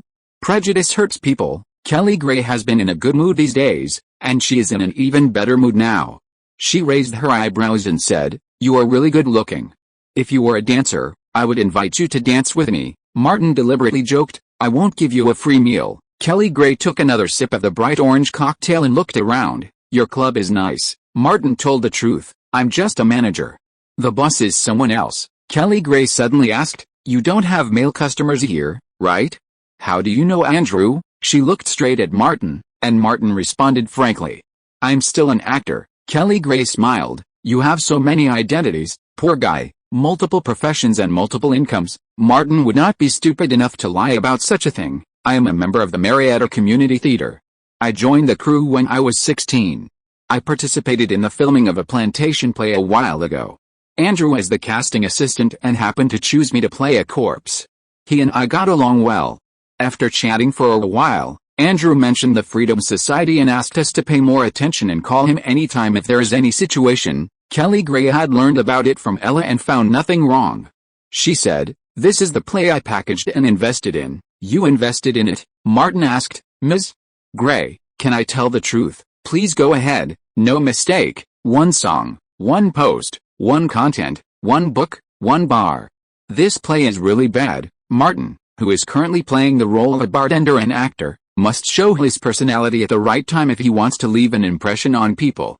He knows this very well. After the hero saves the beauty, it is really terrible to have the two main characters declare their love in front of two corpses. Kelly Gray laughed again. If I'm not mistaken, you are one of the corpses, Martin said righteously, the most handsome and also the most aggrieved corpse in history. I am lying on the ground with my eyes open, you guy. Kelly Gray laughed again. It's been a long time since anyone talked to me like this. She took out a $10 and put it on the bar. The paper plane is for you, and I'll pay the tip. Martin took the lead. This drink is worth $10, Kelly Gray added, and the chatting part. The two chatted for a while, and Kelly Gray got to the point. Contact my assistant tomorrow and meet with a lawyer. On Monday, the Liberty Association called a press conference. The Beast House Club is part of it.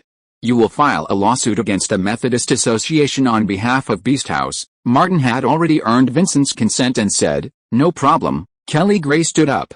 The club's doing great. Leaving the club and getting in the back seat of a BMW, she pulled out her cell phone and dialed a number in Los Angeles. Good evening, Drunk Louise. It's me, Kelly. Today I discovered a cocktail I've never seen before, called the paper plane. You haven't heard of it either? Aren't you coming to Atlanta with the crew soon? I'll take you to try it. Behind the club's bar, the civilized man finally took a break from his busy schedule. He approached Martin. Man, no wonder Hart wants to call you dad. Martin quickly denied it. Don't slander me. I don't have a son. On Sunday morning, Martin met with a lawyer for the Liberty Society on behalf of the club and attended a press conference for the Liberty Society on Monday. Chapter 23 The Key to Audition Success. The press conference was held in the lobby of the ATL Freedom Association headquarters. Martin rushed there early in the morning and contacted Kelly Gray's assistant, Ella, who took him to a large conference room near the lobby. Many people, including Kelly Gray, were busy. Among the chores, Martin spotted his acquaintance, Andrew. Remembering the new play Jerome had mentioned during their last visit to the theater, Martin took the initiative to approach him. He would be there if he could, and if not, he would create one. Martin greeted Andrew. Good morning, Mr. Andrew. Andrew glanced at Martin, then at Ella behind him, his smile particularly warm. Long time no see, my friend. Seeing the other's open arms, Martin naturally wouldn't refuse and gave him a warm hug, as if they were old friends. They chatted for a while about the collaboration between the Marietta Community Theater and the Gray Company, particularly about Jerome's preparations for the new play the troupe was about to participate in. After a moment, Martin noticed Kelly Gray was available and said, I'll come over. Andrew nodded. You're welcome. Martin approached Kelly Gray and handed her the speech he had prepared yesterday for her review. Kelly Gray already had a great impression of Martin, and now her smile was even wider. Andrew, meanwhile, watched Martin and the boss chatting and laughing, lost in thought. A very close relationship? Seeing Ella still there, he asked, does the boss know Martin? Ella casually replied, the boss really admires Martin. So, Andrew realized it was just as Ella had said. The Liberty Association's lawyers had taken on the Beast House lawsuit, and the boss and Martin had been in constant communication, even smiling several times more than usual. After the press conference, Andrew found an opportunity to scour over and over. He heard Martin invite the boss to visit Beast House again, and the boss agreed. Martin also praised his work for the Liberty Association in front of the boss. Kelly Gray praised Andrew several times, and Andrew felt almost flattered. Martin left the Liberty Association and got in his car to call Jerome. There were some things he couldn't bring up directly, as there was no room for negotiation once a disagreement arose. He said to Jerome, "Captain, I attended a press conference at the Freedom Society this morning and met Mr. Andrew. We chatted for a while about our new play with Gray's company. He basically said that the new production had many roles vacant and it would be best to get started soon." Jerome said, "I'll call him right away." Andrew had just returned to Gray's film productions when he received a call from Jerome. Jerome felt that Andrew was much more enthusiastic than before. He mentioned Martin several times, which reminded him of the debt that idiot Martin owed. He simply asked, "Can you help Martin find a higher-paying role?" Andrew's thoughts echoed his own. "We have a few supporting roles that haven't been cast yet.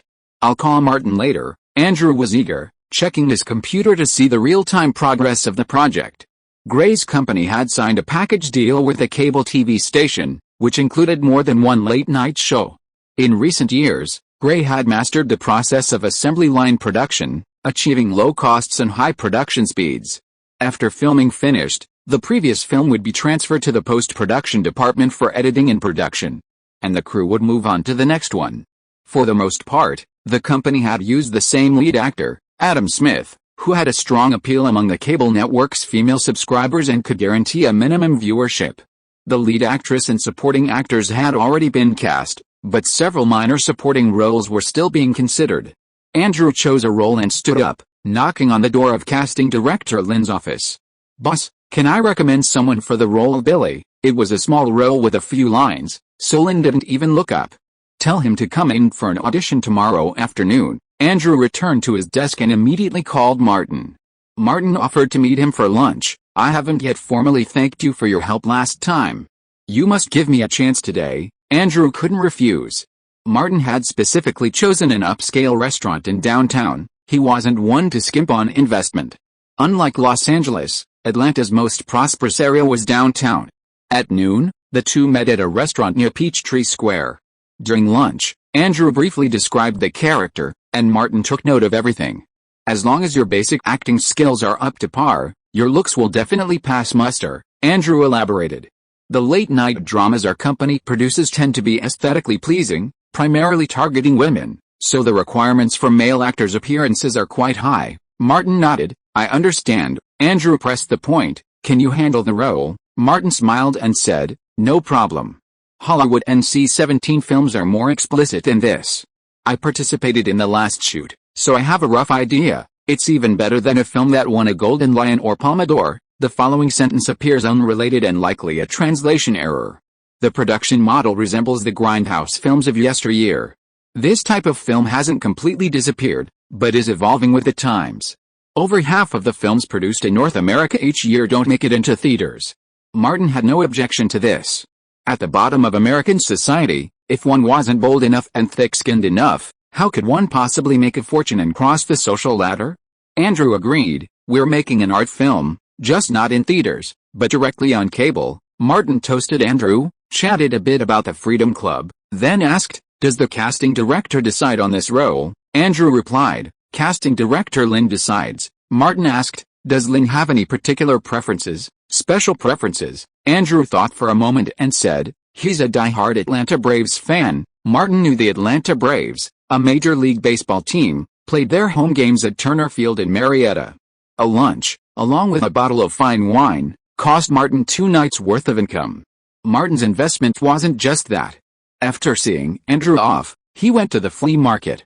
Gray Film Productions was busy this afternoon, with many young actors coming and going. Casting director Lynn and his assistant Andrew were in the audition room, interviewing some supporting actors. The auditions were quick, with no styling involved. Lynn would scan the actors' appearances through the camera, have them make a few cool expressions and say a few lines, and then send them off after 2 or 3 minutes. "Send in the actor who's auditioning for Billy," Andrew said, glancing over the list. Martin Davis, a female assistant, opened the door and called out, "Martin Davis." Lynn, looking a bit exhausted, perked up slightly as he entered. The young man had the right looks and the right build. He looked at him through the lens and saw he looked photogenic. It was mainly because of his first impression. The young man was wearing a well-worn warrior's jacket and a slightly frayed blue baseball cap with an A-line, which he had placed on a nearby table. Lynn glanced at him and knew he wore them regularly. His appearance was striking, and his brief performance was impeccable. Lynn dismissed Martin and asked Andrew, "Is this the person you recommended?" Andrew replied, "It's him." Lynn made a decision. "He's the one." Then he told the female assistant, "Send everyone else out for the role of Billy. Don't waste their time. The key to an audition's success often lies outside the audition room." Chapter 24, Intense Action Scene. The new film is still filming on the same ranch, but the location has shifted from a plantation to a livestock area. The tentative title is City Guy. The plot is a secret, known not only to the main cast but also to most of the extras. A young couple arrives from downtown Atlanta and engages in a passionate emotional encounter with several young men and women on the ranch. Martin plays a supporting role, one of the ranch's adulterers. The pay is $500 a day, and the character shoot is scheduled for 2 days. There are only 3 male actors on the crew with more scenes than Martin, and Martin shares a small dressing room with the second-best supporting actor, Kyle. Kyle is a stocky, no more than 25-year-old with a square face like stone. He arrived a little late and, noticing Martin was a stranger, knocked hard on the dressing room across from him and said, "Hey, I like to sit near the door. You go inside." Since they were sharing a dressing room, they were on equal footing, so Martin showed no sign of backing down. First come, first served. Bullying is all too common in America, especially with Kyle's considerable size. Kyle stared at Martin's head. "You know what I used to do? A professional soccer player. I could kick a ball to pieces." Martin, learning to be civilized from Bruce, was prepared for situations like this. He pulled back his coat, revealing his gun pouch in a civilized manner. "I'm a part-time actor. My main job is a street sweeper." Kyle stepped aside and plopped down in the makeup chair. He said hurriedly, "I like to make jokes and liven things up. Look, we've reached an agreement now. It's a good atmosphere, isn't it?" Bruce's civilized theory proved effective. Martin pulled up his coat. "Don't worry, I'm a civilized person," Kyle cursed inwardly. "Can't find anyone on set?" Were they using gang members for a scene? But he put on a bright smile and said sweetly, "You're the boss. Just tell me what you want." The makeup crew came in to apply makeup to the 2 men. Martin called Jerome over and asked him to keep the gun for the time being. Thanks to Martin's connection to Andrew, the Marietta troupe secured relatively well-paid background roles. Word of this would quickly spread among Atlanta extras, allowing the troupe to recruit more newcomers, and Jerome naturally receiving higher dues. For financial reasons, Jerome didn't mind temporarily being a bag carrier. After finishing his makeup and changing into his clothes, Martin left the dressing room first and headed to the hayfield, the secondary filming location, to familiarize himself with the locations and prepare for filming. Robert, dressed in workman's clothes, was already there. He would serve as one of Martin's backgrounds for the subsequent shots. How is that possible? It doesn't make sense. Robert circled around Martin. "I've asked around. Billy's role is ranked 7th in the crew. Why did the crew choose you?" Martin shrugged. "Because I'm good looking." Robert didn't believe it at all. "Don't joke. If being good looking could get key roles, there wouldn't be so many ugly stars." He pointed to his big head. "According to common sense, my chances of becoming a star are greater than yours." Martin was curious. "Why?" "Because I have a big head, a very big head." Robert was very serious. "Haven't you noticed? In the entertainment industry, the bigger the head of a man, the more promising he is." Martin also said seriously, "Actually, my head is bigger than yours, so I have more prospects." Robert didn't respond to him, and continued, "Think about it carefully. Stallone has a big head, Bruce Willis has a big head, Russell Crowe has a big head, and Schwarzenegger also has a big head." Martin couldn't refute it, so he simply used his expertise. "Can your head smash the earth?" Robert muttered. "Earth didn't mess with me." Martin patted him on the shoulder and said, "Dude, for you, I've decided to stay. Thank you so much." Robert couldn't help but smile. Martin could see that Robert was a little unbalanced, but he was able to control himself, which was rare. Some extras who have suffered together for years will do incredible things when they see their fellow extras get the role. The assistant director arrived on the set to rehearse Martin and the supporting actress, Joanna, who had arrived in time. As a pure love story aimed at women, Martin couldn't help but show off his handsome face and muscular physique. For Martin, the role was very simple, with almost no lines. In this scene, He just lay in the soft grass to bask in the sun, while Joanna peeked from a distance. After being discovered by him, she boldly approached. The rest was the emotional drama. Director Benjamin Galvin, a 30-something graduate of the Savannah College of Art, sported a thick beard and an artistic demeanor. He specifically instructed Martin and Joanna on the details.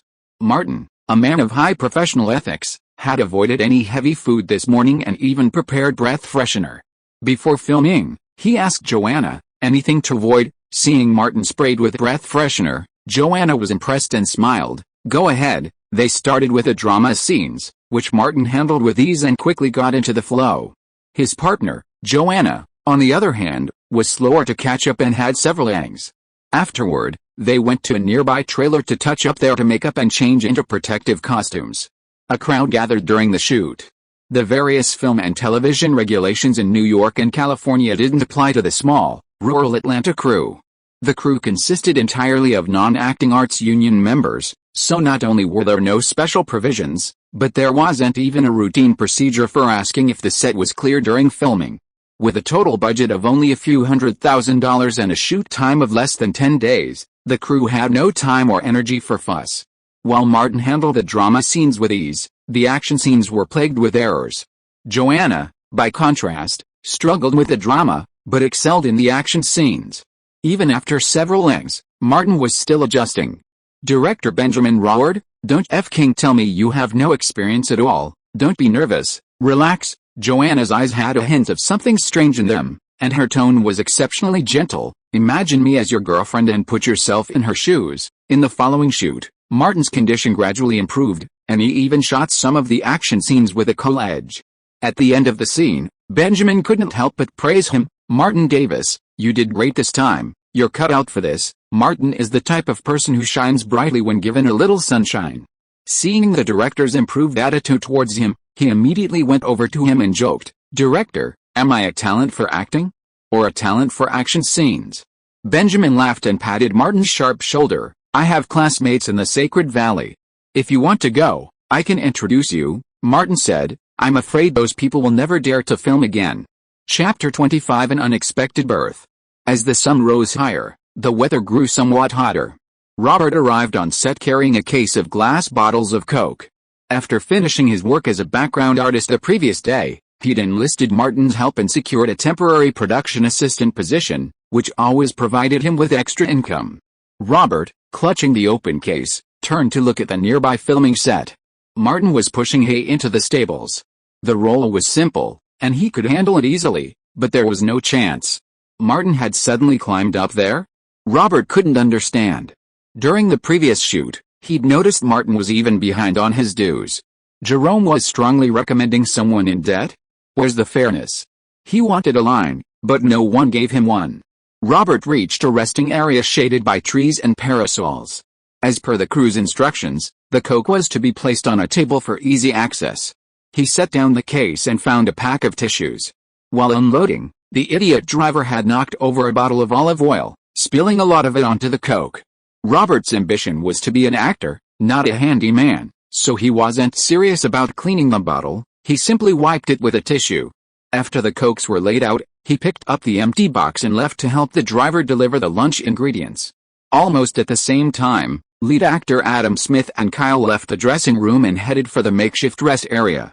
The latter had a barefoot action scene to film, so he simply wore slippers. Adam Smith, with dazzling blonde hair, asked as they walked, "Where's Martin Davis from? I've never seen him before." Kyle checked in on his polite colleague, "That idiot from the Marietta Theater. I hear he's got Andrew's connections." Adam Smith stared. "That name sounds familiar. I think I've seen it somewhere. A gangster scumbag. He actually brought a gun to the set and threatened me with it." Kyle goaded him. "Adam, I'm your cousin. You have to help me," Adam Smith warned. "Don't cause trouble. If you didn't know how to ride a horse, the crew wouldn't have you." Kyle grumbled. "You're the lead actor, the one who's carrying the show, the guarantee of cable ratings. What are you afraid of?" "Of that idiot." Adam Smith pretended not to hear. It was Kyle who was in conflict, not him. A minor supporting role, no conflict of interest with a leading actor. A simple-minded, strong-armed idiot who couldn't even sow discord. Adam Smith spotted a car, a black BMW 7, and muttered to himself, "Is the boss here?" The BMW parked in the distance. Kelly Gray, dressed in a white business suit, walked towards them. Kyle was the first to reach the makeshift rest area. Seeing a can of Coke on the table, he took a straw from the box and reached for the bottle. His hand touched the glass bottle, and the greasy feel made Kyle instinctively withdraw, causing the bottle to fall and roll off the table. The cheerful young man, a professional soccer player, instinctively reached out to catch the bottle. The heavy bottle smashed against his slippered foot, and Kyle screamed. He sat down on the ground, clutching his foot, groaning in pain. Adam Smith rushed over from behind and asked, "What's wrong?" Kyle's face contorted in pain. "Help me call a doctor. My foot hurts." Adam Smith immediately called for the production manager to fetch a doctor. The commotion alerted the filming crew and their boss, Kelly Gray. The crew's doctor diagnosed Kyle with a possible fracture or break in a small bone in his foot, urging him to be rushed to the hospital immediately. Director Benjamin Galvin was furious, practically pointing his finger at Kyle and calling him a stupid idiot. Kelly Gray was also furious. Not only would he have to pay for the actor's medical expenses, but what would happen to his part? After Kyle was sent away, Benjamin raged again. "I meticulously planned a horse scene and cast this actor, someone who can write and has decent looks, and now this idiot breaks his foot. What am I supposed to do? What am I supposed to do?" Martin remained in the crowd on the periphery. Kelly Gray said, "Don't be angry. Let's solve the problem first." Benjamin suppressed his temper, thought for a moment, and said, "That idiot's previous scene is scrapped." "What a shame for my carefully planned horse scene," Kelly Gray asked. "Can't we give him another role?" Benjamin explained, "We need a lot of wide shots on horseback, and who on the crew can gallop?" The horses had already been rented, and the rental cost more than the combined salaries of the male and female supporting actors. After this incident, Adam Smith couldn't speak for Kyle. He'd recommended Kyle, but the key to Kyle's role was his horseback riding. Martin quietly left the rest area and approached Jerome. "Captain, did you see the sudden incident on the set?" Jerome said, "I was there the whole time." Martin bluntly said, "Captain, I actually can ride a horse." "You?" Jerome was incredulous. "Why would you?" Martin lied. "My family lived in Texas for a while, and we learned it on a ranch there." Jerome had heard of Jack Davis and nodded in agreement, but then said, "Don't you know Andrew? You're my captain, the one I respect the most. I don't dare make such a big decision on my own." For an actor with a relatively minor role to proactively approach the crew to request more scenes was a sign of something wrong. It could easily lead to falling out with the crew. Martin wouldn't make that mistake. "The only one I can rely on, the only one I can trust, is you, Captain." Jerome patted Martin's shoulder. "Leave it to me," Martin emphasized, his face filled with gratitude. "Captain." Jerome waved his hand and walked forward without hesitation. He found Andrew and pulled him to a quiet place to talk. It wasn't just for Martin, but for his troupe as well. After Martin secured a prominent role in the production, the number of extras calling him to join the troupe increased dramatically. After the two finished their discussion, Andrew saw director Benjamin talking to his boss, Kelly, and hurried over. It was a chance to show his face. Seizing a pause between the two bosses, Andrew interrupted, "Director, one of our main actors can ride a horse." "Who?" Benjamin didn't want to give up on his elaborate circus. After all, the rent had already been spent. Andrew controlled his eyes and didn't look at his boss Kelly Gray, Martin Davis. When Kelly Gray heard the name, she immediately thought of the interesting young man and asked, "Martin from the Marietta Theater?" Andrew said, "It's him." Benjamin asked Kelly, "Do you know Martin?" Kelly said, "A very interesting friend." Thinking of that bastard, Benjamin laughed. "He is indeed a very interesting actor." He said to Andrew, "Call Martin over and ask the trainer to bring the horse to the stables." In less than 2 minutes, Martin hurried over with Andrew. "Director, I'm here." He then greeted Kelly Gray. "Good morning, Kelly." Kelly Gray smiled at him. "You know a lot," Martin said. "Poor people can only learn more." Kelly Gray agreed. "Only those who work hard can succeed." The trainer led the horse to the stables. Martin followed the trainer's instructions, changed into professional clothes and a helmet, and got familiar with the horse for a while. With the help of the trainer, he rode slowly, walked around the stables, and then started to trot. Riding was something Martin had learned as a stunt double in a previous life, and it hadn't been used for a long time. Martin needed to both familiarize himself with the horse and find his own rhythm. After a lap, Benjamin asked, "Two people riding together, can you handle it?" Martin had a bad feeling, but he nodded. "No problem." He had fought so hard to get this, so even if it had its own unique features, he had to grit his teeth and persevere. Benjamin called the screenwriter directly. Give Billy the circus scene. Martin's scene had already been filmed, and his salary would increase to $800 a day due to the circus scene. Adam Smith, standing nearby, heard Benjamin's words and saw Martin dismount and chat with Kelly. He pondered, a minor role. The crew finished their work for the day, and Martin got in his Ford, picked up Robert, a hitchhiker, and headed back to Marietta. Robert suddenly said, I did something, don't tell anyone else. Martin was curious, what was it? Robert looked at the left and right windows, and lowered his voice again. I put those cokes there, you put them there. Martin remembered that he had mentioned to Robert that he could ride a horse. Robert's face was heavy. Yes, man, there is no need to take such a big risk for me. Martin suspected that this was not a coincidence. I just recommended you for a temporary stage manager job, but you gave me such a big reward? Robert quickly denied. No, I didn't. Martin understood. I understand. You didn't do anything. It was that idiot who had problems with his hands and feet. It has nothing to do with you. Robert spread his hands and defended. I really didn't mean it. I really didn't. Why can't he explain it clearly? End of this chapter. Thank you so much for reading until the end. Don't forget to give it a like. Looking for more exclusive content and immediate access? Subscribe to our Patreon. Remember, every like, subscription or donation encourages us to continue. Thank you all. See you in the next video.